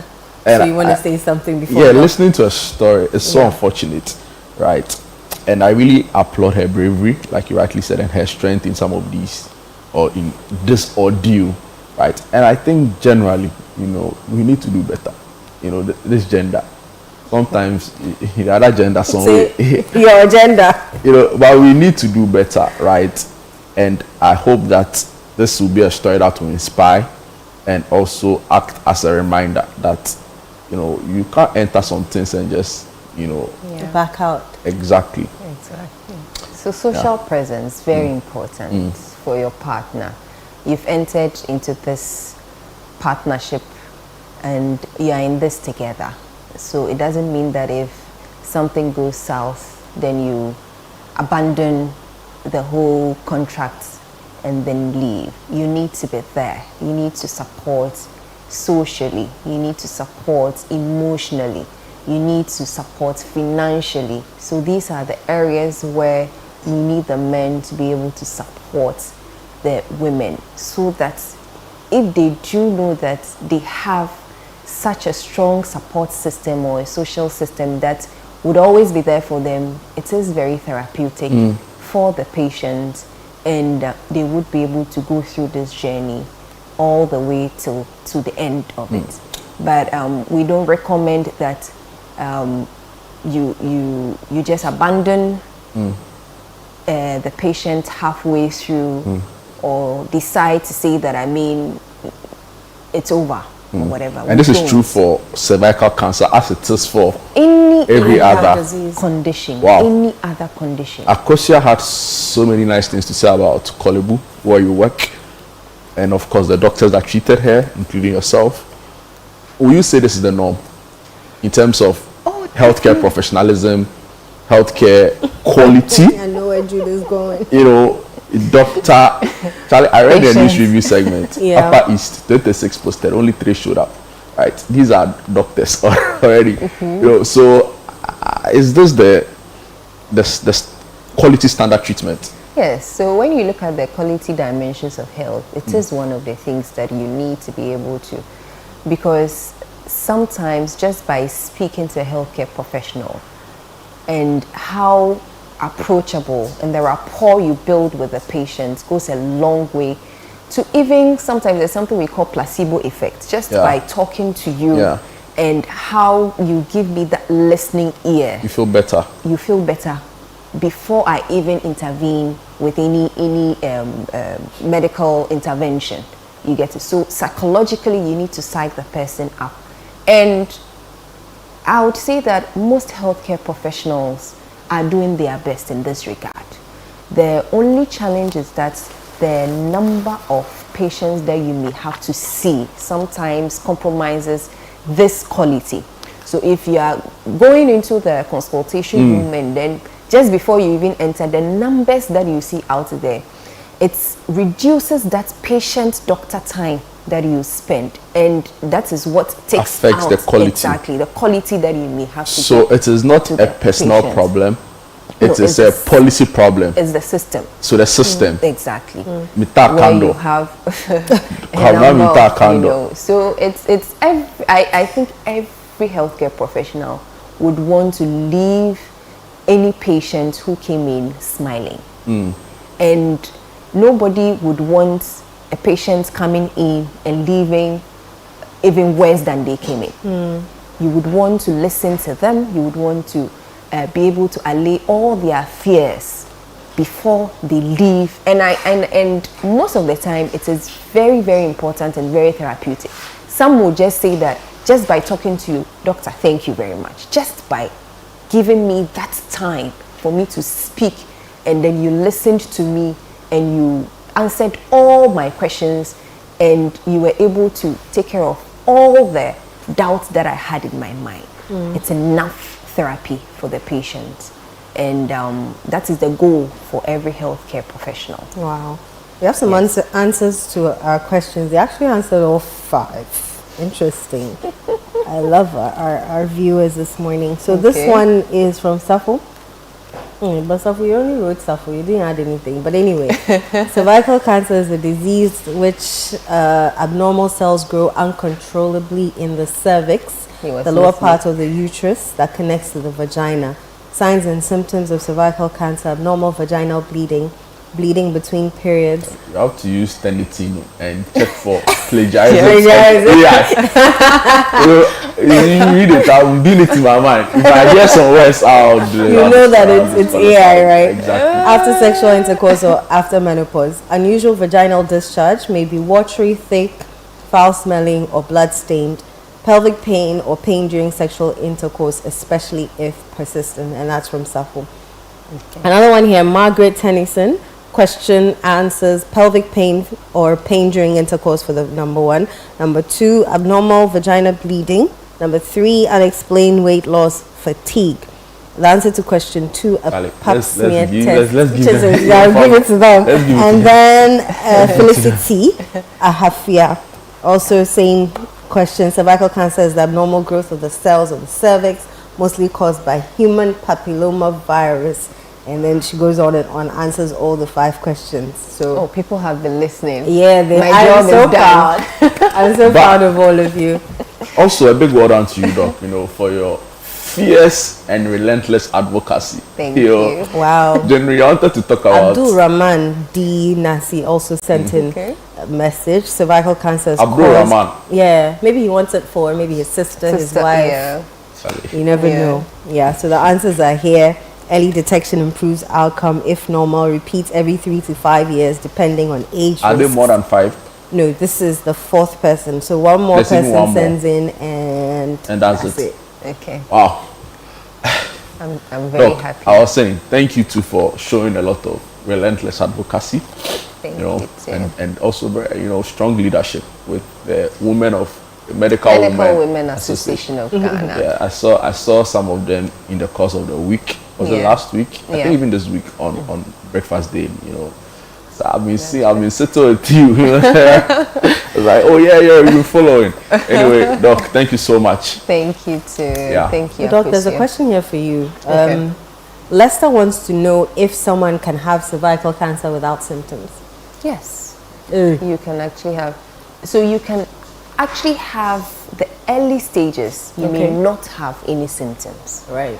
So as I mentioned, that there are changes in the cervix, and it depends. Persistent infection of HPV, then it will start forming changes in the cells, dysplastic changes, then the dysplastic changes will move on, and then you start the early stages of the cervical cancer and all of that. So if you do have those changes, that's maybe you don't have the growth has not happened yet, such that, and you are not sexually active at the time, so you don't have that bleeding episode, right? Like she did have the postcoital bleeding and all. Yes, it's possible that you may have the early stages and even the dysplastic changes at the stage where you may not have any symptoms at all. So that is one of the signs, not having any symptoms at all. So you having to go through the screening schedules does do a lot of good to you than harm. Interesting. There's one here saying, well, it's not a question, but the person is watching us from Koforidua. I'm also going through the treatment, which I started last year, and I will say the doctor there is doing well. Okay. So that's nice. Shout outs to Ghana doctors. Yes. It's only when you touch their salary that they do some things. But they are lovely people. They haven't gone on strike in a while. Let's maintain. Shout out to Dr. Salome and Dr. Youngson. They are doing amazing. So there's a new one, right? Yes, there's a new one. The new GMA president. Prof York. Yes, Prof York. York. I haven't started disturbing his peace I've been seeing in some, they wear green and black and red. But he's a solid guy. Let me thank Akosua for coming. Yes. Absolutely. And Akosua, my last question to you though is, if you could speak to women out there, I just want you to speak to them directly and tell them what you want to tell them, especially about cervical cancer and how important it is to go for screening. Okay, thank you. Ladies, women, please. Girlfriends, side chicks. Even the men, encourage your women. Please, I advise you to go for the screening, and if they find out you have cervical cancer, please follow up, do the surgery, everything, take your medications, everything perfectly, and you'll be fine. Absolutely. It's not scared, it's normal. Thank you so much, Akosua. And God bless you and your journey, and you are very brave. Thank you. No one has told you, you are very, very brave. And Dr. Thank you so much for your daily education on this. We appreciate your time. We appreciate the work that you and all the other women in your association are doing. Thank you so much, and Akosua too. Thank you so much for coming. And we commend you for your bravery. Commend you for not hiding the symptoms when it started, but going promptly so that the needed attention is given. Very, very important. Thank you so much. You're welcome. And remember, early detection saves lives. I was just about to say that. Early detection saves lives. So all the women who are scared to go for screening, please go. My director says I shouldn't mention her name, but I'll still mention it. Pearl, I'll take you there personally, and we can go do the screening together. On that note, let's move up to Pandai, where the road infrastructure leaves a lot to be desired. Is a predominantly farming community in the Pandai district, located less than 10 kilometers from Pandai township. However, the road linking the community to the district capital is in a terrible state. The stretch is characterized by numerous potholes, rocky surfaces, and sandy portions, making travel extremely difficult. Residents and farmers along the road shared their frustrations, recounting how the poor road condition has negatively affected their daily lives. Here is a farmer returning from her farm. We there were Brema pa say Nyadun Soto Brenna ya ba ya kwa fom ya ba ha and you kwa betting afa ha atwom so usua niama ti so fra fom no sua adesua wan hwe ya so won kwa free ha ndi adesua no na be kan suo mu na wa free this is say na pa atwo ya hwe say ne e be na se se ofra fom a usua adesua no watima fa wa adesua na abafie gisemo aboa ya na mo siesie kwa no me na yentimi nanti kwa no mo yie. The residents, most of whom are farmers, further lament that the bad road affected their ability to transport and sell farm produce. So papu ya babu pe adiacha ya dos pe papu ni so nsure nti kwa na asam akoda yare a o timi sa akoda no kodo ta nti ni nyina ya bre no ena ya hia senti ya pamuto mama ya kwai. When the pregnant woman, when the woman is about to give birth, one want to send the person to the hospital. Master, we are suffering a lot. I won't lie you.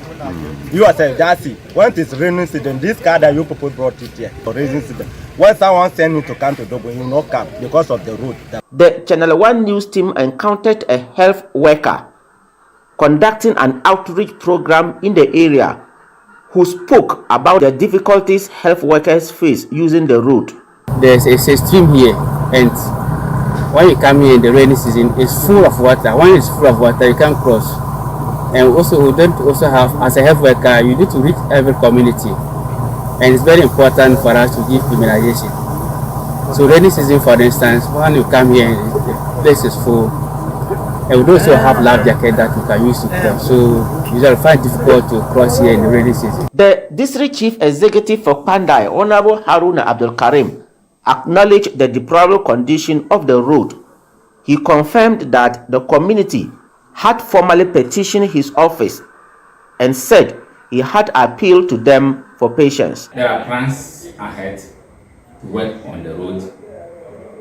I want to do my work diligently to raise the image of my party, and also confirm to the people of Ghana, especially Pandai, that time soon, if all things being equal, they will see machines on that road.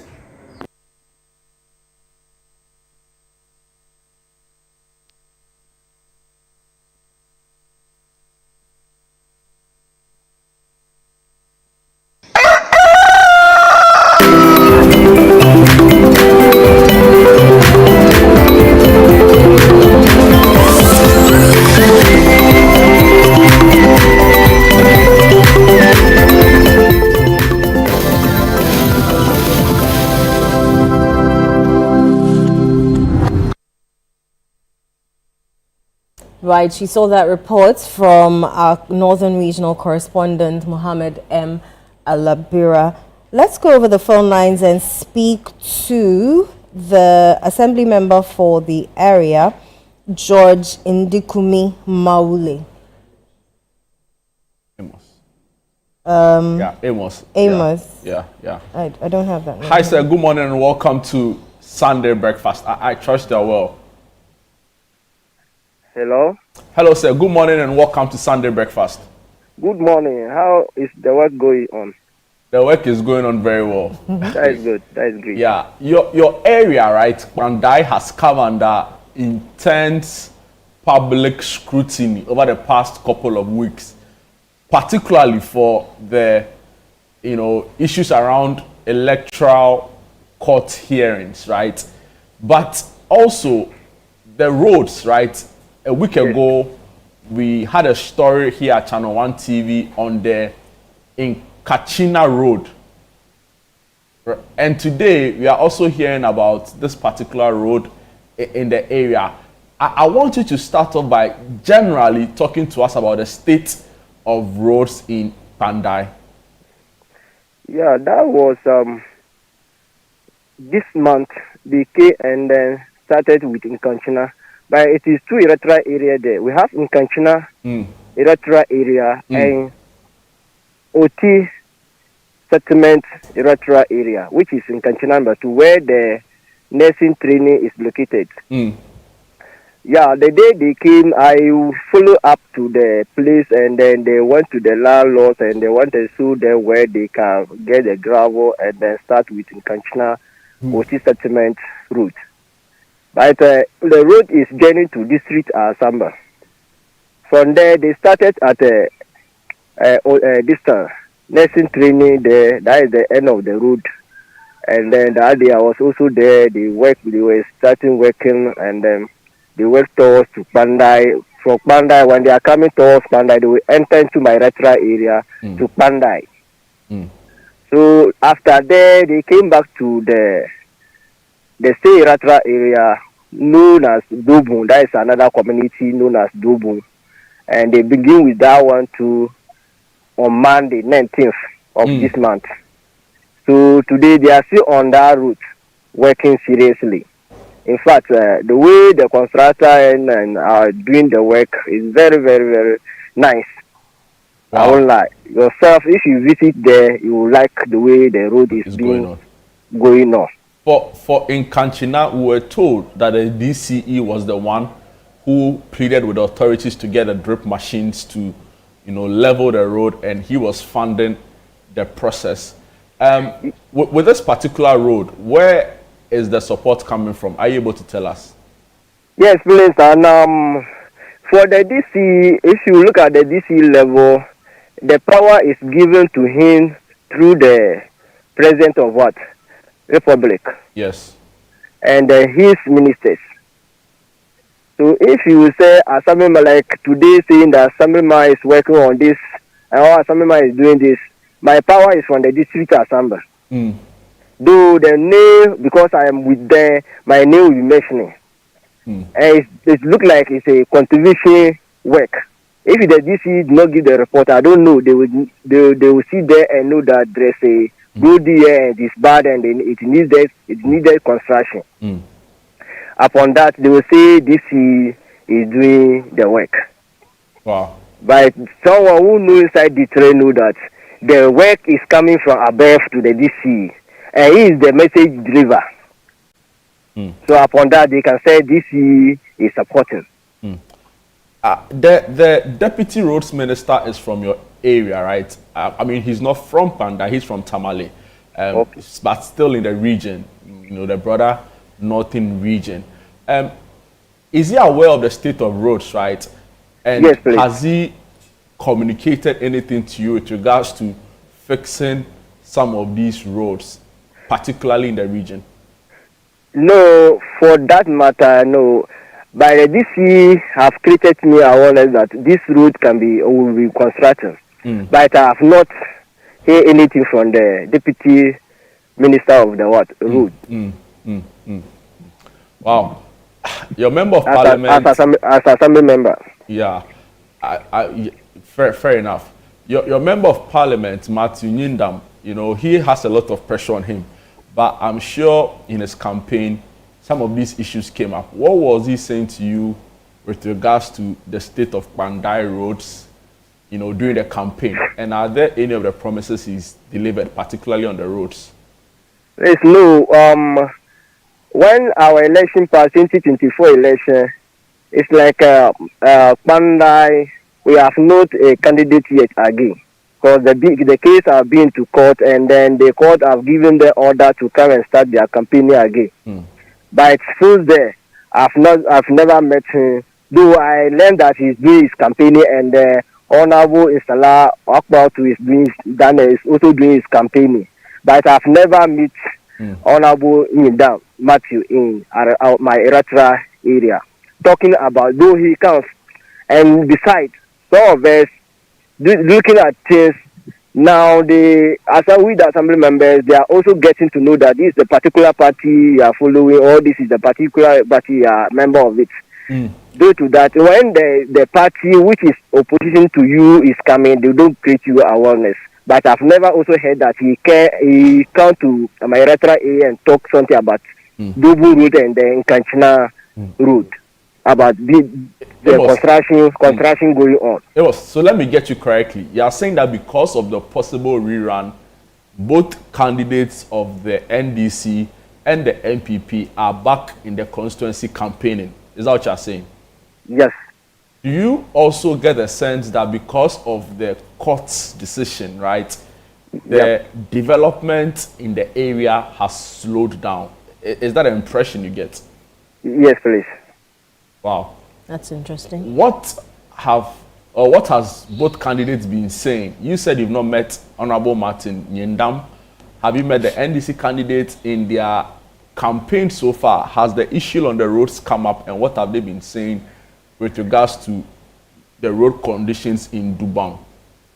Yes, please, that was last 2 years when we were about to begin our 2024 election campaign. Honorable Insala Danewakwa came there. Though it not count the purposely of what the campaign. Someone passed away, he's coming to visit the funeral. Yeah. But he already created the executives of NDC at Dobum that he wants to Paramount, and then they give him opportunity for him to come to region and and endorse his paper, and they come and work on that route. But when he were coming to the funeral, he brought the letter. So he sent the letter to Tamale for them to do the signing, and then they refused to sign. And when he came and delivered the information, people still called the office of NDC in Pandai, MPP in Pandai, and told them that this is what Honorable Insala is saying. So if they let him construct that route, because it's opposition, by then they were not in power. Their government was not in power. So if they let him construct that route, it will when other hand is coming, he will not have any information to deliver from that village. So when he went there to Tamale, he came back and said they did not agree to endorse that document for him to come and start the route. So when he came back this year, they recently said when they were constructing the route, that was the day before yesterday, or 4 days now, he came to the site to look at the way the work is going on. So there he and the DC with the constituency chairman moved to the town, the village town, to meet the elders and then greet them. So we still mentioned the same issue that last he worked on that route at the Parliament, but they agreed for him to go to the region to sign because his people are not there. So they refused to do the signing. He brought the letter, and the elders said yes, it's true. He brought the letters to them, and he said, can't you see now the road is now going on construction because they are now in power, because they cannot do anything they want. Wow. Interesting. That is what he told them. And he's saying that the election is coming again, re-election is coming. So when he also get there and adding to the DC, he think everything will go successfully for them. I want you to just help us very briefly, right, for purposes of understanding the Dubang area very well. What's the population like, right?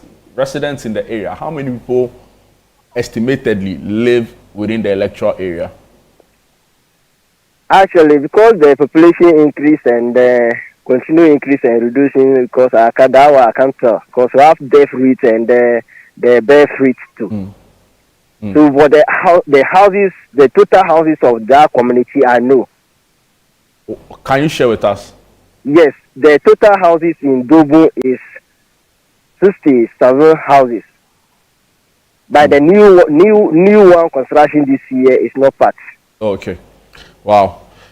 Thank you for your time, Amos, and grateful that you could spend your morning with us, giving us insights to these issues. We'll, try and follow it up with the appropriate authorities to try and get some help with regards to addressing the concerns you've raised on the show. But we're joined by a health worker in the Dubang electoral area whose work and other, life activities have been affected due to this poor nature of the road. Good morning and welcome to Sunday Breakfast. Good morning, sir. I trust you are well. By grace, I'm doing well. Amazing. Yes. We just heard an assembly member for the electoral area speak to us on efforts to get, the necessary authorities to address the road. You are in the area and a health worker. I want you to create a picture for us on how dire the situation is, particularly in regards to healthcare delivery. Okay, so thank you so much for this opportunity this morning to speak to your listeners and to the communities of Pandai, especially the Dobun community. My name is Jacob Larry. I'm the health information officer for the district. Okay. Yeah, so in terms of painting a picture about the community and the health delivery aspect, it's been very challenging the past years because looking at where the community is located, it's not very far from the town, but the road network has been a challenge to us, especially in the rainy season. Crossing there to render health services has been a big challenge when it comes to EPI and other services that you need to render to the community. So the nurse here, to put it listen, as a health worker, apart from the road aspect, we are also challenged with motorbikes. As in, you don't have motorbikes to move around? We don't have, apart from the road that is too bad for us to cross. The motorbike is also an issue that we don't have. As a health worker, some of them use their own motorbikes to do these services. And it's very challenging because if you use a motorbike and come and there's a fault with the motorbike, who repairs it for you? Interesting. So that has been a challenge we are battling with, but we are just, I don't know. Now that we are speaking with you guys, I don't know how the duty bearers and those who are also listening to us can come to our aid. Wow. Mr. Larry, can you also talk to us about the way this is affecting healthcare delivery, right? So, for example, have there been any more casualties as a result of the nature of the road in Dugbon? Yeah, in Dugbon, yeah. As I said, it's a community that is, let me put it this way, it's a hard-to-reach community. And how it has affected self-delivery is such that, assuming somebody is, a labor woman is to deliver in the night, how do you cross the water? There's no boat, there's nothing. And you can't, when you reach them probably in the night and the river is full of water, how do you cross? And there's no any chief compound there that you can say, oh, let me run to the chief compound to seek for service delivery. So in terms of ANC and EPI and others, they come to town, and from that place to town is also a fast move. Let me just put it that way, it's far, but not very far like that, but it's far. So when it comes to self-delivery, it is a bit challenging, seriously. Wow. Interesting. Has the assembly, come or at the very least acknowledge some of the challenges you are facing in the area when it comes to healthcare delivery, when it comes to improving the state of healthcare facilities in the area? By the way, how many facilities do you have there providing healthcare? Are you able to share with us? You mean the whole district or just the whole district, and also including in Kanchina area? For the whole district, let me just say that that Dobun area is even the small chicken. The bigger ones are there that we don't even know how to solve those issues.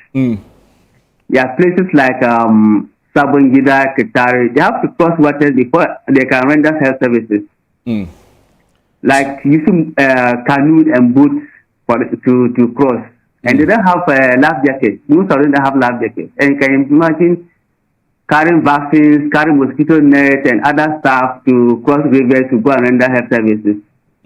But this assembly has been supporting us. I guess that is not enough.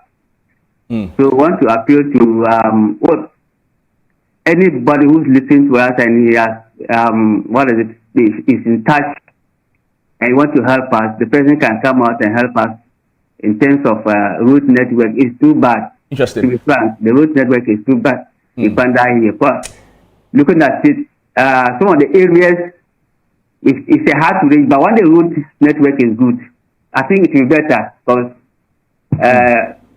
riding motors to those places, I think it will be better than how the nature is right now in the district in terms of road network.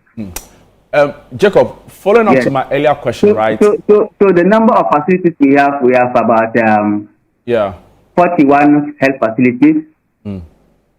Then out of these 41, we have 10 health centers, and we have 29 demarcated chip zones. Okay. So out of these 29 are those chip compounds? And out of these demarcated, the difference from the chip compound, out of the 29 demarcated chip zones, we have 13 that are having compounds. Okay. That is where the structures are. So mathematically, it's about 44.8% that is having the chip compound.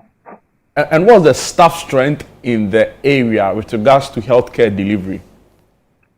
When it comes to staffing, we are very challenged in terms of staffing. Let me just say that the whole of northern region, Panda happens to be a very, let me just say, the very deprived district. Yes. Because when you put a staff and the person comes, it just will come and say, oh, I'm going to prepare and come. And that ends, the person will not come back. So in terms of staffing, we are very challenging in terms of staffing. We don't have PAs at the district level. The whole district, I can say we have only 2 PAs. Wow. That is excluding the hospital. We have 2 hospitals, the ECG hospital and the district hospital. So for the district, as a district health director, we have only 2 PAs that are working with us. The community health nurses, we have barely 43 or 44 of them. Interesting. Manning about 29 or 30 or 39 health facilities, including the health centers. So 29 plus 10, that will be 39. So including the health centers, only 44 community health nurses. So in terms of staffing, we are very challenged. We don't have the staff at all. Wow. My final question to you is, what has been the level of engagement with, the authorities? Have you spoken to the assembly? Is the member of parliament for the area aware of this? Are there, the Ghana Health Service, are there any measures being put in place? Tidy it up for us in one response. Okay, so thank you so much. We have been lobbying with the health directorate, regional health directorate for more staff. They are also doing their best to give us the staffing, to give us the staff numbers in the district. Last year they sent some staff, but few of them that the process on staff, but just a few that came to stay. We have also lodged a complaint to the district assembly. They are also doing their best to see how they can sponsor some staff to also go and do some of the courses and come and then help the people here. And the MP, we have also lodged a complaint to him. He's doing his best, but as I said, still more, as Oliver to say, still needs more, more hands. So for the DC bearers and the authorities, we have made our complaints to them. So they are working. They said they are working. So we are waiting to see what happens.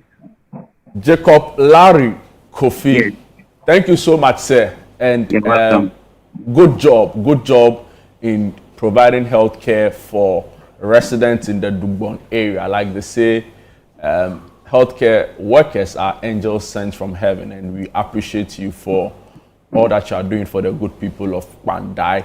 we'll follow up with authorities and try and get some useful responses for you on this particular issue. So viewers, you heard the story about Pandai. Now, why is this important? The area has come, under intense scrutiny with regards to social amenities in the area. Now, we also know that there's an active court case with regards to who is the legitimate MP for the area. Now, the MP now is Matthew Nyendam, right? He is being challenged in court by Mr. Wakpao, suggesting that some irregularities during the 2024 election meant that Matthew Nyendam can't continue to hold himself as MP.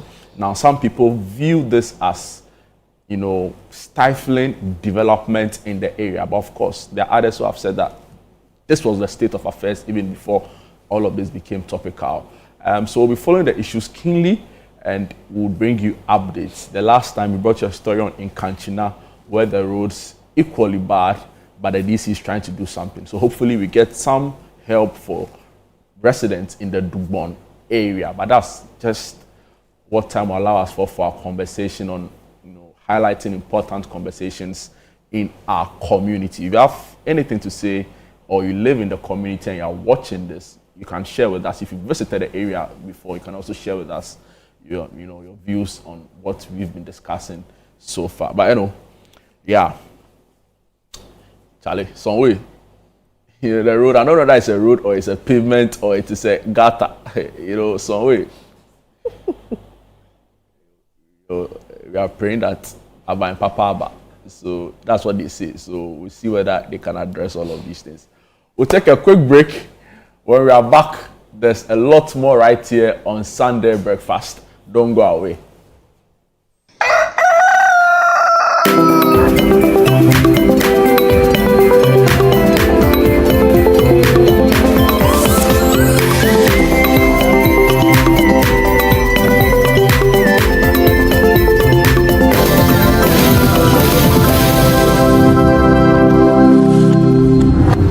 As the days come and go, there's always shit.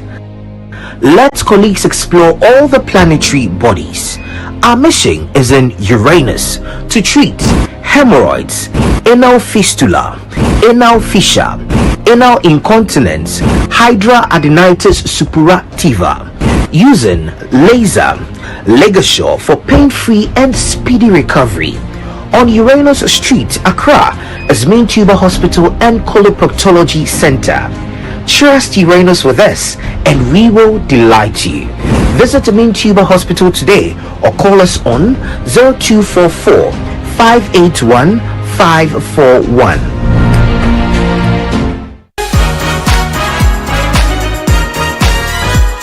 This week on the Upside Down Show, Fumai Dunyame sits with the bold and outspoken Dr. Stephen Amwa, MP for Inshayeso. But Honorable, how do you deal with controversies? Because every now and then, sticker is, permit me, impotent, because even on a campaign trail, we brought in one of the loyal ladies, but he couldn't do anything with the person. Whether I'm impotent or not impotent, it doesn't mean anything. But are you? Of course not. Okay. God loves me. If it doesn't go the Kennedy way, who among the five would you want to see become the flag bearer? Anybody that can let me know that would give MPP the highest chance of winning 2020. Feel the rhythm as Carmen Yabwe delivers a soul-stirring performance. I don't feel like it, I say I try, but I don't know what to do. Anytime you call me, I know I slide. I keep spending my life on you. You say get too much about my pride. You don't know how for what I do. You say get too much about mine. And watch creativity come alive with Audrey Bruce Vanderpoy. I don't know be there. No. Don't miss the Upside Down Show this Sunday at 7 p.m. prompt only on Channel 1 TV. Welcome to the Health Quarters Ghana, where medical science meets everyday life. Join Dr. Gideon Asen and the irrepressible Clemento Suarez as they tackle health issues. My name is Dr. Gideon Asen. I have with me here my co-host Clemento Suarez. How it felt anytime I started to feel the pain. Whether it is hernia, breast cancer, cataracts, or infertility, the show brings together victims to share their real life stories and experts to debunk myths. If you wear cotton supporter, when they wear pampers and a benwa or bosun. So you see, instead of it being raw egg, I done it because you know. Make a date with us every Sunday at 4 p.m. on Channel 1 TV. Don't forget to subscribe on YouTube and all social media platforms at Health Quarters Ghana.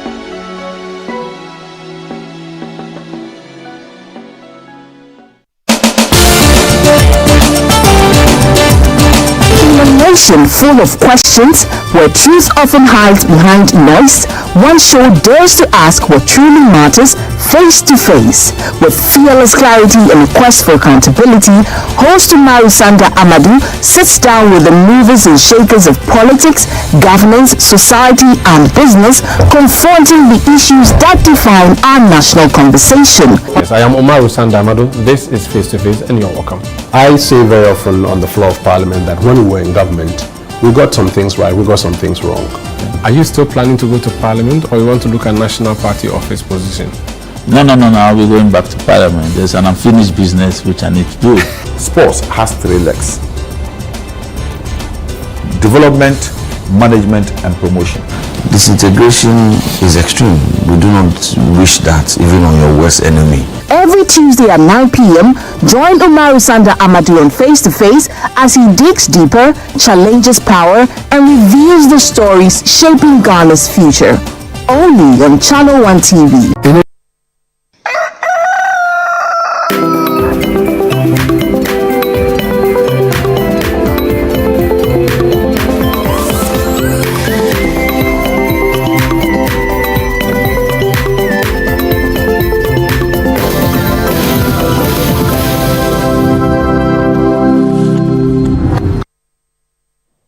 You're welcome back to Sunday Breakfast right here on Channel 1 TV with me, Inosafo, and Jude Duncan. We're about to delve into a conversation which some may say is controversial, but controversial or not, we're still going to have the conversation. So you can send your questions to the WhatsApp number 0204-447-033. We have Dr. Annie Gazy, a clinical hypnotherapist and addictive behavior specialist with a psychology background. And today we're talking alcohol abuse, reducing harm, and self-help tips. Alcohol abuse, reducing harm, and self-help tips. Dr. Annie, how are you doing? I'm very well. You know, when I'm here, I'm happy, especially with my 2 favorite people. So good morning to you, Eno, and good morning to you, Jude. We are always also happy having you. Oh, thank you. It makes me feel good. Yeah. Feels like my second home. I keep saying that, right? So it sounds like I'm pretending, but I'm not. Dr. Annie, why is it important to talk about alcohol abuse? Before I talk about that, please forgive me. I need 2 minutes. You can see I've got a paper in my hand. Yes. Because I just want to commend Channel 1 TV for the magnificent job that you've all done. Regarding a little girl called Jalila, 8-year-old girl called Jalila from St. Olive's Grammar School. Yeah. Right. And I just want to commend the reporter, the journalist who covered the story. That's Fauza Masawudu. Yeah. Thank you. Yeah. Now, the reason why I'm saying this is I didn't even hear about the story, but somebody tagged me on my social handle, Facebook. So my colleagues in UK picked that up and asked me whether I was involved. And they actually send me messages like WhatsApp, asking me what I'm doing about this and if there's anything they can do to help. Wow. And I felt a bit silly, but the good news is the story has gone global because people are picking it and they're discussing it in meetings. Wow. So like the clinical aspect of it, the trauma involved with the parent, the child, and the other children in the school. Now, having said that, I also want to commend the Minister for Gender, Dr. Mrs. Latte, right? Momo Latte. Momo Latte, thank you. And that's why I wrote it down because I didn't want to forget. And then the Greater Accra Regional Minister, Honorable Linda Ohenewa Oklu. Yeah, I just want to thank them all. Ohenewa in the name?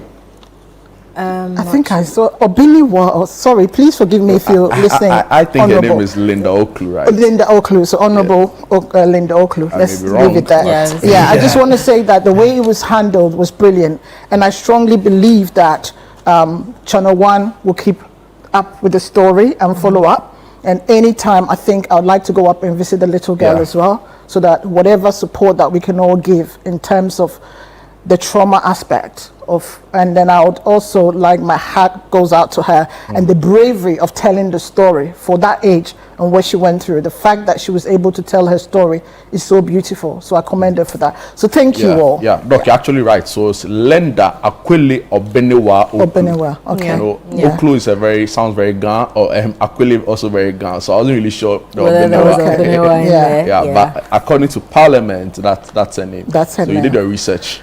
Yeah. Well done. Thank you all. Well done. Thank you very much. Fauzi Masaudu, you know, he's been on this show a couple of times. Has he? Oh, okay. Has, you know, significant interest in social issues like this. Right. You know, okay. As you both know, I'm very passionate about issues like that. And all of that. And just to let you know, and anybody listening, my colleagues are prepared to also help in any way if we need So them. what are you doing about it now that you've got to know about it?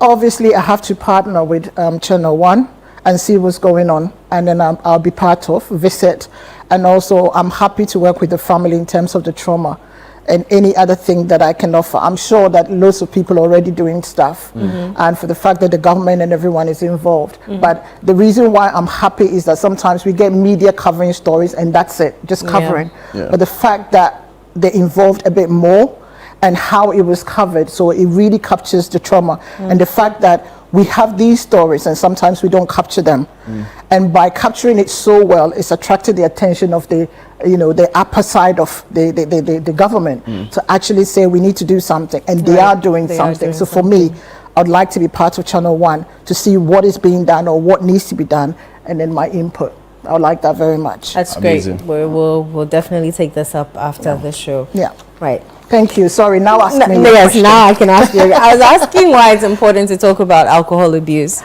It is important because alcohol is a legal drug. Sometimes people don't like the word drug when we use drug, but it is a legal drug. It is a substance. Anything that affects our CNS, that's the central nervous system, or affects our brain, it's a drug, and it is addictive as well, and we're all aware.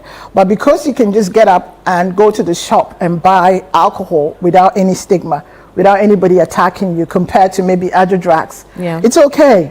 You know, as long as you're of a certain age, you're an adult age, and then you buy it, you're okay. And if people see you drinking in public, in a pub or a party or socializing, whatever, it's acceptable. Right. And I think society's come to accept that, we celebrate with alcohol. We mourn with alcohol. What else? Everything, every human society, whatever activities involves alcohol. In fact, the president of this land told us that when Ghanaians are happy, we drink.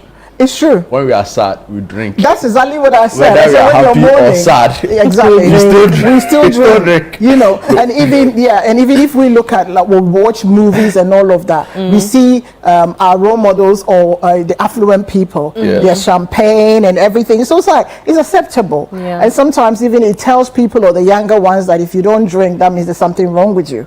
You know, personally, sometimes people wonder why I do this job, in the sense that I don't even drink. And it's not for a religious reason or anything. It just doesn't appeal to you. Exactly. I can have it, not because of whatever, but I just think whatever. But people say, so how do you do it? And I said, you can be happy without alcohol, because sometimes I remember years ago, like when you go to meetings or you go to your social stuff weekends, I said, how are you so happy you're not even drinking? I said, I don't need alcohol to be happy.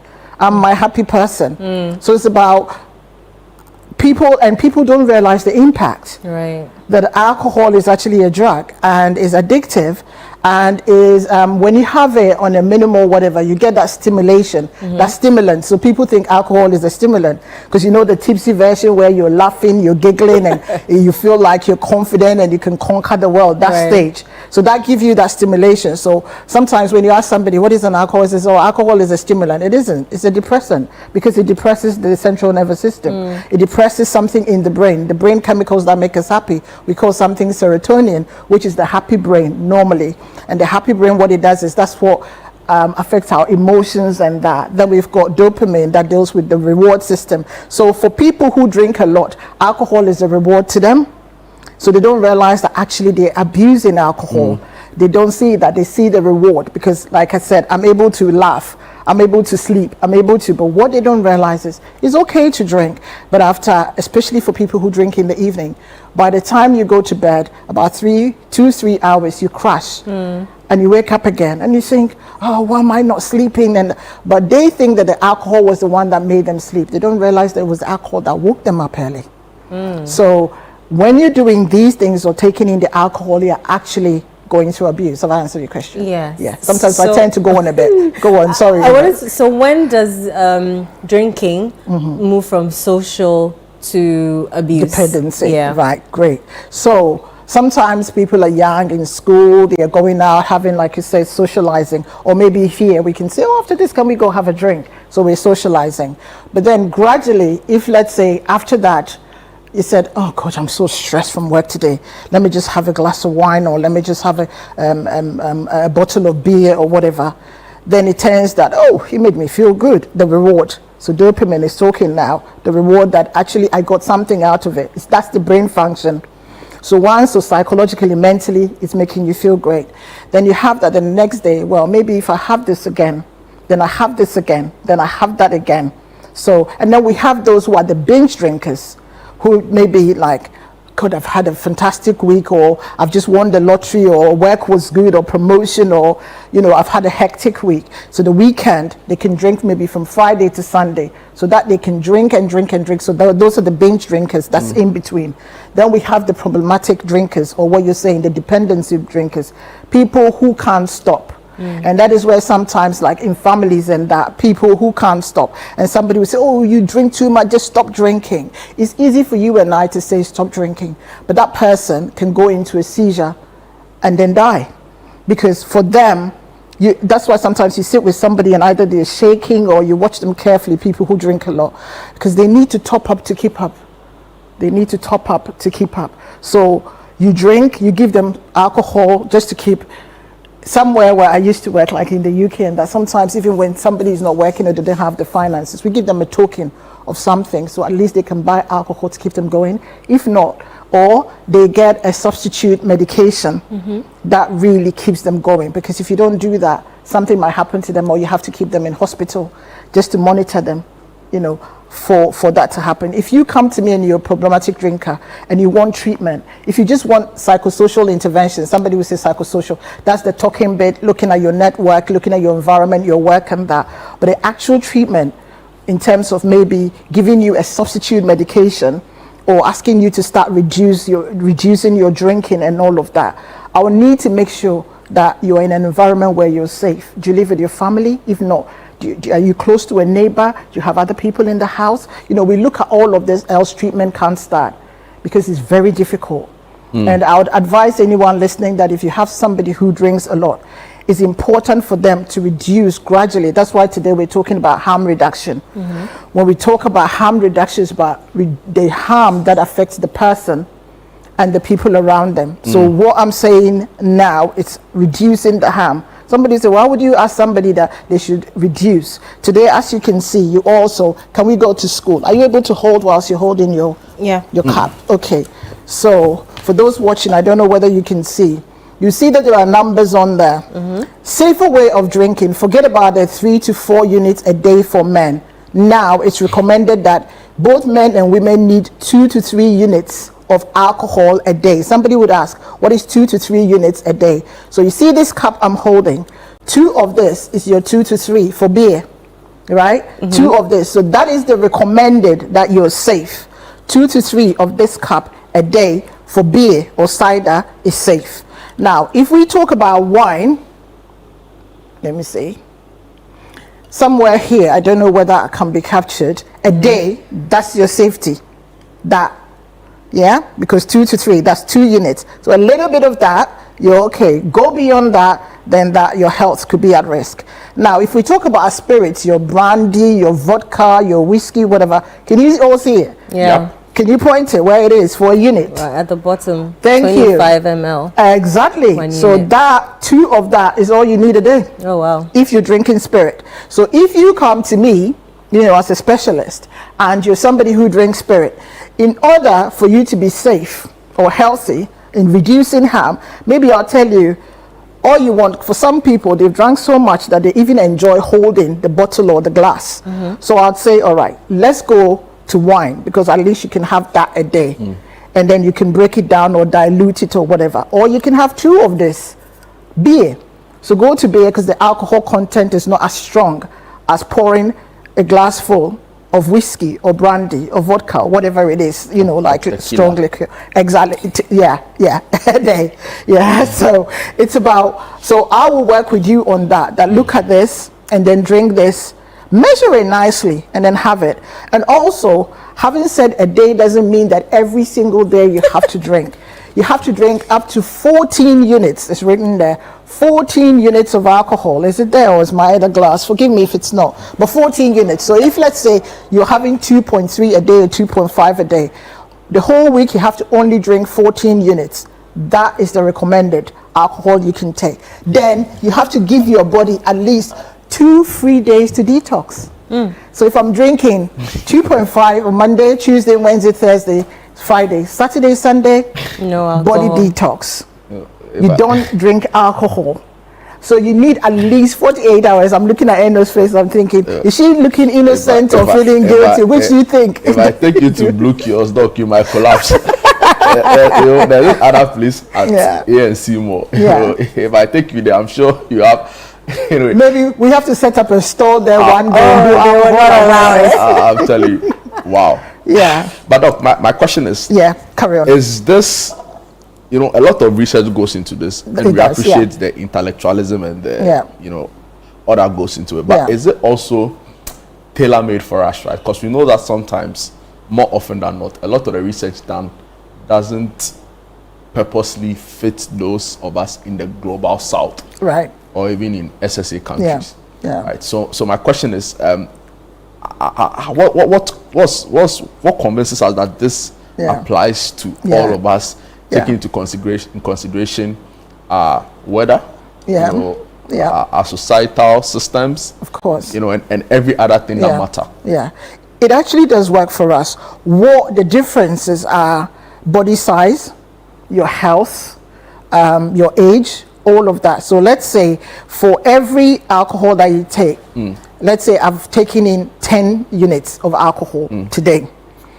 For me to get rid of that alcohol, for every hour, I lose 1 unit.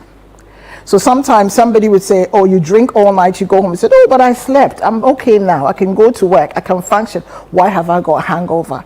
Because you haven't slept 10 hours. And even having said that 10 hours, maybe for me, my size, my weight, my health and everything, I might just lose 0.5 an hour. So it's not necessarily for everybody. So we're talking about a healthy, average healthy person, young person like the two of you. You understand? 1 unit. So you can sleep for 5 hours, wake up and expect that everything is all right, but it's not, because your body is still processing that. And I'm going to do a little, and I'll continue answering your question about, because I've worked with people here, and it works for, the only challenge here is some of our alcohol, like, is it Apetisi? And then there's the local palm wine or whatever. Sometimes it's difficult to tell how much the alcohol content is because it hasn't been measured. You know, we don't have a research to support or back how much alcohol content. But I think that some of them, Apetisi, for instance, are put it under spirit because it's quite strong. So, a different grade. Exactly. So that's the grade. I treat it as a spirit. That's how I would treat it.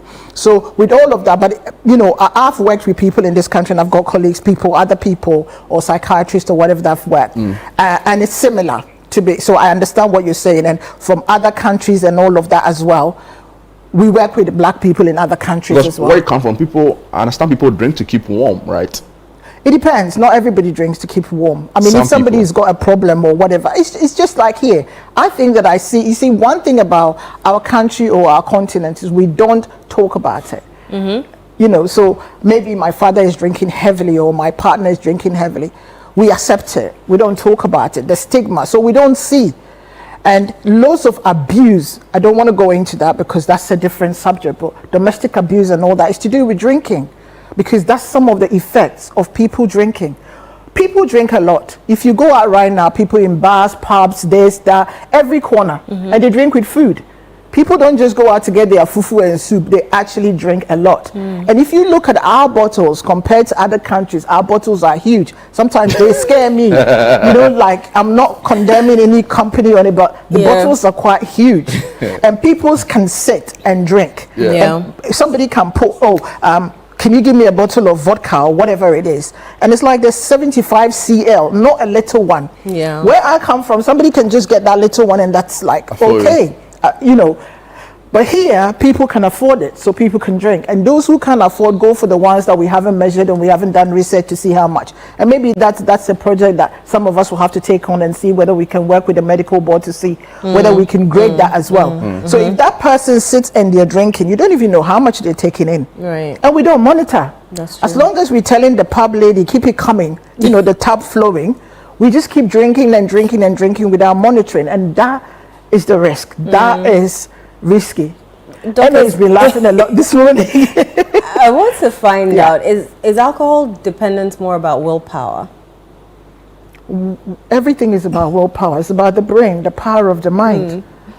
So we're talking about it now. Maybe now, I'm sure there's somebody sitting at home or sitting somewhere saying, wow, I didn't realize this. So the awareness, so good, that's a good point. Now, willpower. So we've got in addiction, we have something we call the cycle of change. So it's a bit like this, and then we have about 5 different points, different areas. The first we call pre-contemplation. So that is where somebody listening right now is thinking, I actually don't have a problem. I can drink and drink and drink, and I'm fine. I can drive home. I think that Jude asked me a question this morning. I can find my way home. I can drive home. Okay, so we've got that. That is pre-contemplation. I don't have a problem. No awareness. Everybody around them is saying, or maybe you have somebody in the office, they come smelling of alcohol, everything. I don't have a problem. As long as I have my alcohol, I can function. So that person is in denial. So we call that pre-contemplation.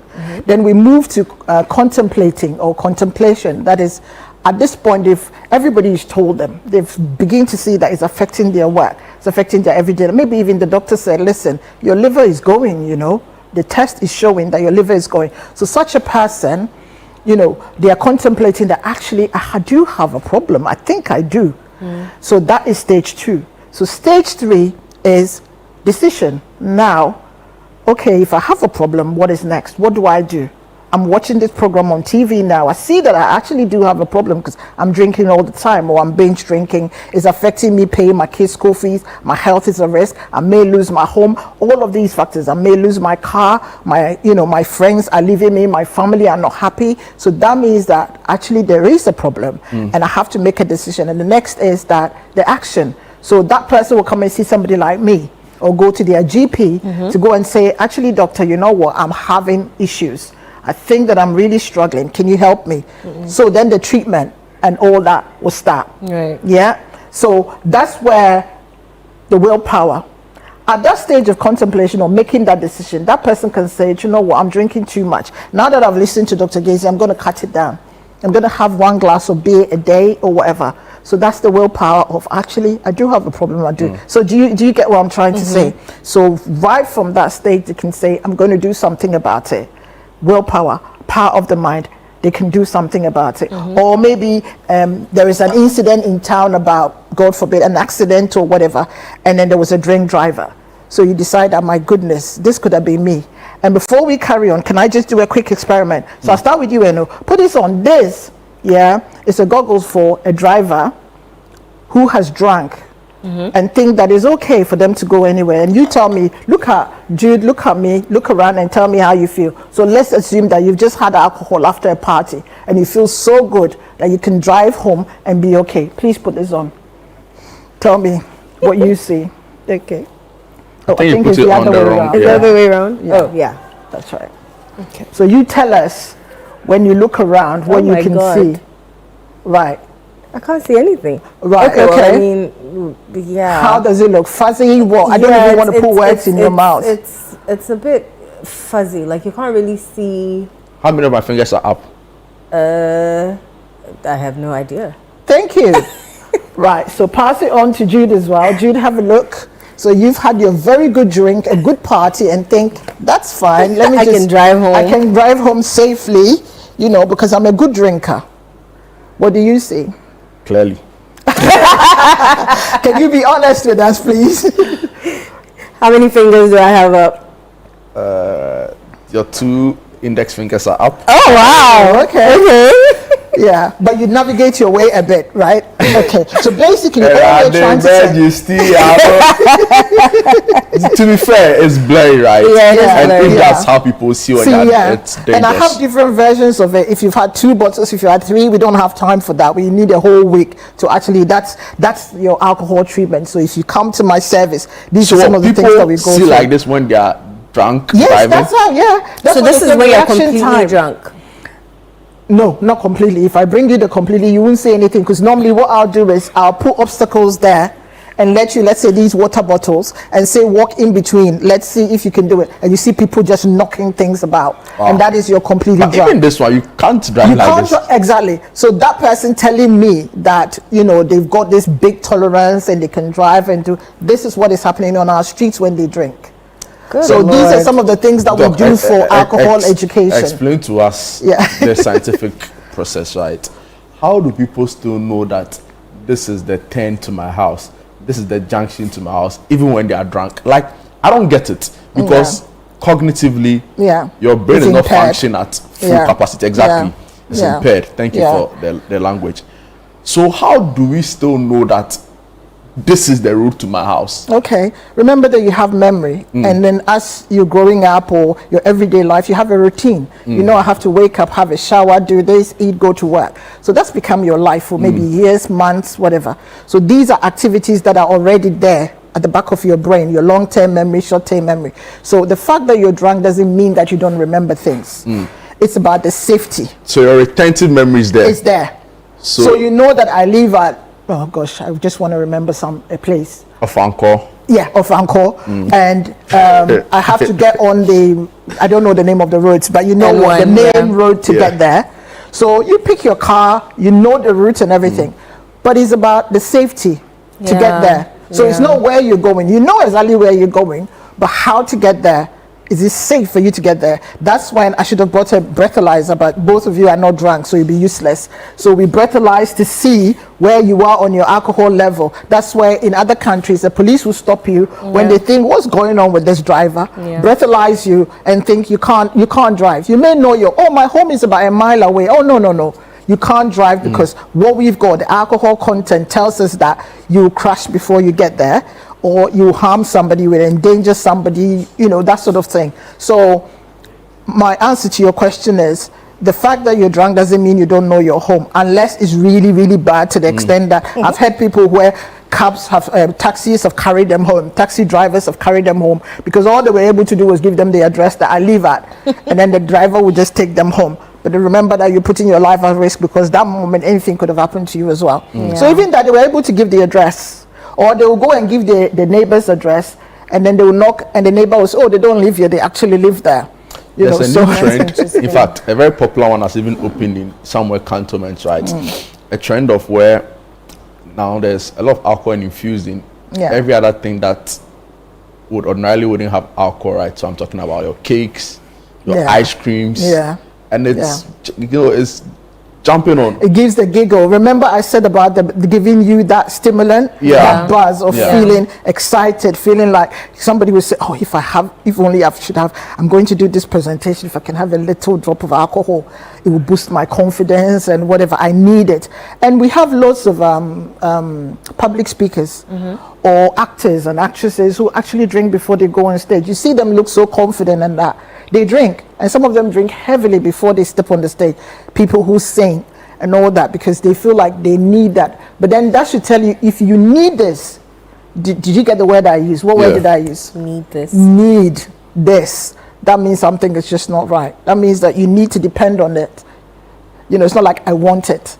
But fine. Dependency. Exactly. So there's the dependency that without that I can't jump on stage to do what I have to do. Wow. But you should be yourself to be able to do what you have to do. But most people How about do those that. who use it as stimulants? The same thing. The Right? same thing. Yeah. There's So so that's many the social questions here. drinkers. It's like I needed to get excited to dance my night away, to dance my stress away, whatever. But the moment it moves from the social drinker you know, to the dependency where psychologically you need it. So mentally you need it, physically you need it to function. It's interesting because we had a doctor here this morning, a medical doctor, who would have talked about the medical side of it. But maybe in future we can do that. Have a medical doctor sit there and myself. Then we talk about, sometimes I try not to go into it, even though I talk about it in my practice, about what is actually happening physically as well to the body, the skin, the liver, and all of that. It's very important that we factor all of that in. Yeah, yeah. There are questions there for you. Yeah. Some I'm sure are just joining in, so probably missed the first half of the conversation. So this one says, good morning. This is a very important conversation, but the alcohol, no, we can't do without it. Please ask doctor how much alcohol is too much alcohol. And this is coming from Bash from Spintex. There are two more, but when you're done answering this, then I'll answer. Bash, I think you missed the first bit where we did the cup and the measuring. So we are not here, or I'm not here saying don't drink at all. Today's program is really about reducing the harm reduction.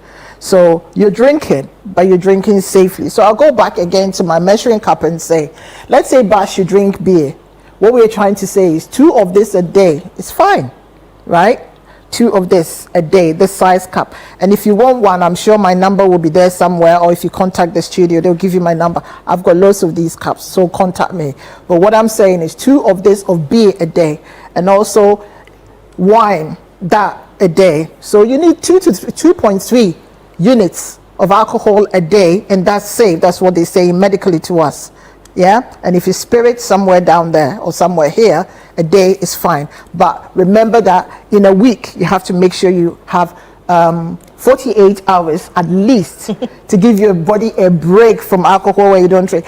I'm not saying that, having said that, you should pile all your 14 units a week into one day, because that's also not safe. That's the binge drinking. So we have to be careful how we drink, but just give your body that 1 or 2 days of alcohol break. Rest. All right. I think you've answered Pamela from North Legon's question. Okay. She wanted to know how often one should drink alcohol. Okay. You even answered that. Yeah. And this one is from Kukwa from Teshi. She wants to know the best ways to detox. Oh, Kukwa, that's a good one. So the best way to detox, if it's a dependency, with that I'll say get a doctor involved. You can contact me, get a doctor involved, because it's not safe for you to do it on your own. Some people are okay. They can wake up in the morning and say, you know what, I'm going to cut down and I'm going to do this and I'm going to do that. But be careful where you are with your drinking. If you're drinking so much, let's say 3-4 bottles of beer a day, or a bottle of spirit, whiskey or brandy or vodka or whatever a day, then what you have to do is, let me tell you this. It's good that we have a table. People who have problem drinking, what they tend to do is they gulp drinks. Please, can I just use this as an example? They hold your drink like this. And when they hold your drink, they keep drinking. When you do that, you don't put it down. Always make sure that if you're detoxing, you have a table. And then also make sure you have a glass. It doesn't have to be this, a normal glass or a wine glass or whatever glass you use. So when you have a table, when you have that, you see the effort I made coming. People don't realize the psychological and the physical impact of doing this. It gets on your nerves and you stop, or you give yourself a break. So when you have a table, you have to lean forward, grab it, hold it, and also start learning not to gulp it down, but sip. You sip. So now we're going back to becoming a gentleman and a lady. Sip, put down, sip, put down. And once you've done 2 or 3, you think, gosh. So you sit like that, and then that gives you that interval. So move from your spirit to wine, because the alcohol content is not too much. Then you can move from, some people will say, because beer as well can have loads of calories. So if you want to lose weight, like I want to lose weight, be careful when you're drinking beer, because that can also let you put on loads of weight. But then beer, the content, the alcohol content is quite low, so we can recommend when people are detoxing. Also, what we also recommend is make sure that you dilute your drink. So you can do it with a soft drink or water, whatever works for you, or non-alcohol wine, non-alcoholic drink. These days we have non-alcoholic beer, we have wine, we have all sorts. So some people want to see that their glass is full mentally. So in order for that to happen, so you put your wine or beer or whatever, then put a non-alcohol to make it full. Some people who drink so much will say that it doesn't taste the same. When you start, that's how it's going to be, but gradually. So detox by reducing and diluting. Or if you're looking after somebody drinking, sometimes it's even good if you don't tell them, if you're the carer. You know, so dilute a little, bit by bit. So maybe the beer is somewhere here, and then there's a little bit of whatever you're diluting with gradually. And intervals. Another trick for detoxing is also make sure that in the morning, because people who have problem drinking, they don't tend to eat before they drink because they don't have the appetite to eat. So when you wake up in the morning, make sure that you eat something. Even if it's not much. What I recommend is a slice of bread. Bread has got this trick, especially if you can toast it. Don't put anything on, don't put any spread, whatever. Just have a slice of toast, dry toast, and it lines the stomach nicely. So when you drink, at some point you don't drink as much as, because it feels like your appetite is not as good as. So you drink, so make sure that you eat before you go out anywhere. You've got a party where it says, oh, but I'm going to eat there. What if you get there and the food doesn't come early, so you start drinking first? So line your stomach every day. Line your stomach before you go out to drink. And that helps a lot. So these are some of the ways. And also have a pattern. Let's say if you come to see me, I'll do something we call the drink diary. So basically a drink diary is not like a proper diary. You can keep a diary, but I give you a sheet that comprises your day. So from morning to evening. So every hour, what is going on? You know, or especially what did you do before? What was happening to you before? So I've just stepped out. I'm feeling a bit low. I need a drink. Or I'm at home. I need a drink. So you tell me that 8 o'clock you had a drink. 9 o'clock you had a drink. 11 o'clock you didn't have a drink. So I'd ask you, what was happening before you had a drink? How did you feel when you had somebody who said, I felt so guilty. I wish I didn't have it. So all this will be in the diary that you present. So when you come, then we will work through, oh, every 11 o'clock, have you noticed that you drink? Who goes in around 11? Oh, my manager stresses me, so I just walk out quickly and I drink. Or that's when the baby is crying or the baby is asleep or whatever. So we say, okay, that means we need to engage you around 11. So 11 o'clock, can you now start coming to see me at 11? Because if you're coming to see me, you won't drink. Or you go to the gym, or you see your friends. And also if you have friends who drink a lot, I'm not saying isolate yourself. Start looking for other friends because it's difficult. I mean, if you've got this culture, how are you going to break it? You can't break the culture of the drinking. Do you get my point? To tell you the sum total of the people around you. It's very important. Wow. Doc, how can we reach you, right? So if anybody's watching. Before that, though, there's one here that this one says, we've been taught since childhood that kinky and some other foods contain some level of alcohol. What happens to some of us that eat too much of these foods, especially KK? I'm not a specialist in KK or food or a dietitian, so please, sometimes I don't want to crucify myself by saying things. But what I'll say is, you know, food with lots of vegetables, your protein, I don't think would affect you in terms of alcohol. So don't worry too much. You can have your the kinky, mashed kinky and all that. It's not. We're talking about proper fermented distilled alcohol. That's the purpose, is to have an effect. What we're saying is drinks that have an effect on your central nervous system, your brain chemicals, and that is what we're talking about. But our everyday food, please don't go into that, because then I'll have somebody calling me saying, doctor says I can't eat kinky anymore. Not at all. What you're saying. Okay. Doc, yes, your socials and how people can reach out to you. On TikTok, follow me on TikTok because I put a lot of information there. Is Dr. Anigeze. I've made it very simple. My telephone number, if I can tell the kind producers to put it on screen, because you'll be surprised how embarrassing it is, but I don't even know my number off by heart. But please. 050. Thank you. 035 8435. Repeat.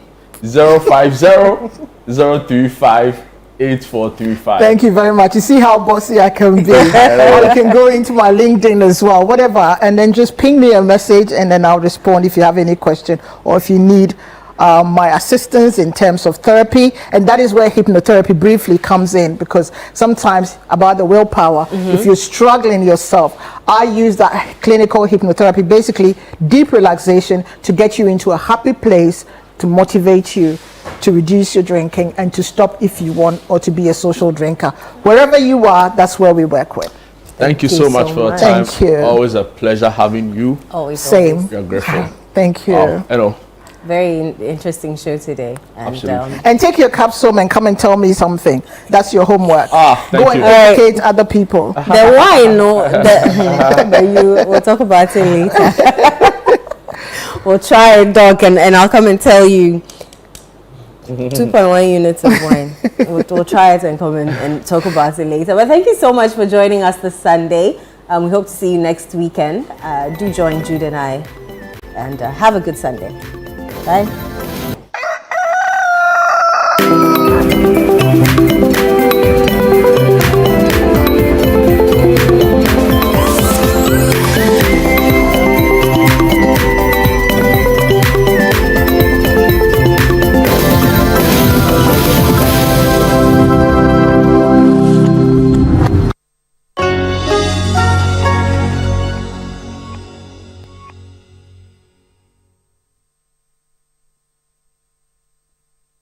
Welcome to the Health Quarters Ghana, where medical science meets everyday life. Join Dr. Gideon Asen and the irrepressible Clemento Suarez as they tackle health issues. My name is Dr. Gideon Asen. I have with me here my co-host, Clemento Suarez. How it felt anytime I started to feel the pain. Whether it is hernia, breast cancer, cataracts, or infertility, the show brings together victims to share their real life stories and experts to debunk myths. If you wear cotton supporter, when they are pampers and ebenwa or balsam. So you see, instead of it being raw egg, I done it because you know. Make a date with us every Sunday at 4 p.m. on Channel 1 TV. Don't forget to subscribe on YouTube and all social media platforms at Health Quarters Ghana.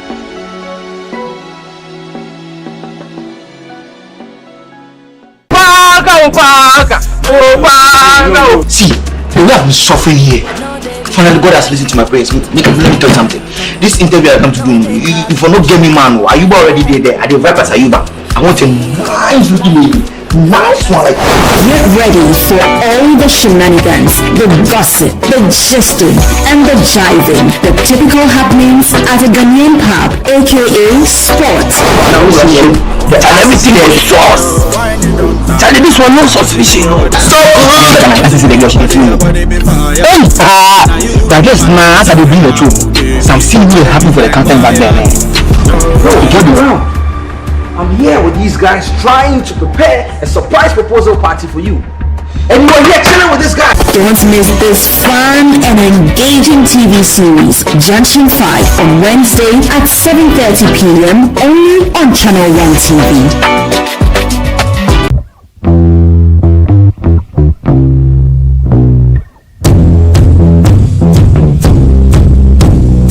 Habibi, my people, welcome to Dubai. My name is Sheikh Alkal bin Maktoum.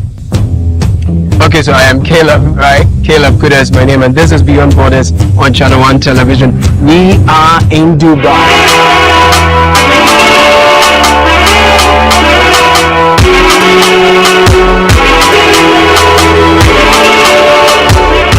So join me. Let us explore the allure, the beauty, and the reality of life and living it in Dubai through the eyes and the experiences of our compatriots. Imagine 6 people, 10 people sharing a common room together. If you're not to chinampe, no, we'll complain there in the sense, you know, why do I share one rooms now? It doesn't smell pleasant. We're hunting no complaints now, baby, into the fair and too. Dubai is one of the most organized, highly resourced, and well-endowed countries you would find. Been here for 7 months. Yes. Without a job. Yeah. How is it like? So hard. Tell me about it. Struggling, renting and feeding is so hard. Every frame per second of their lives in Dubai tells a story, and we've got it all captured right here on Beyond Borders, only on Channel 1 Television. So don't get told, don't miss out. Catch these compelling stories of Ghanaians in Dubai only on Beyond Borders on Channel 1 TV. Beyond Borders airs every Wednesday at 6:30 p.m. only on Channel 1 TV and is brought to you by Copen Hospital.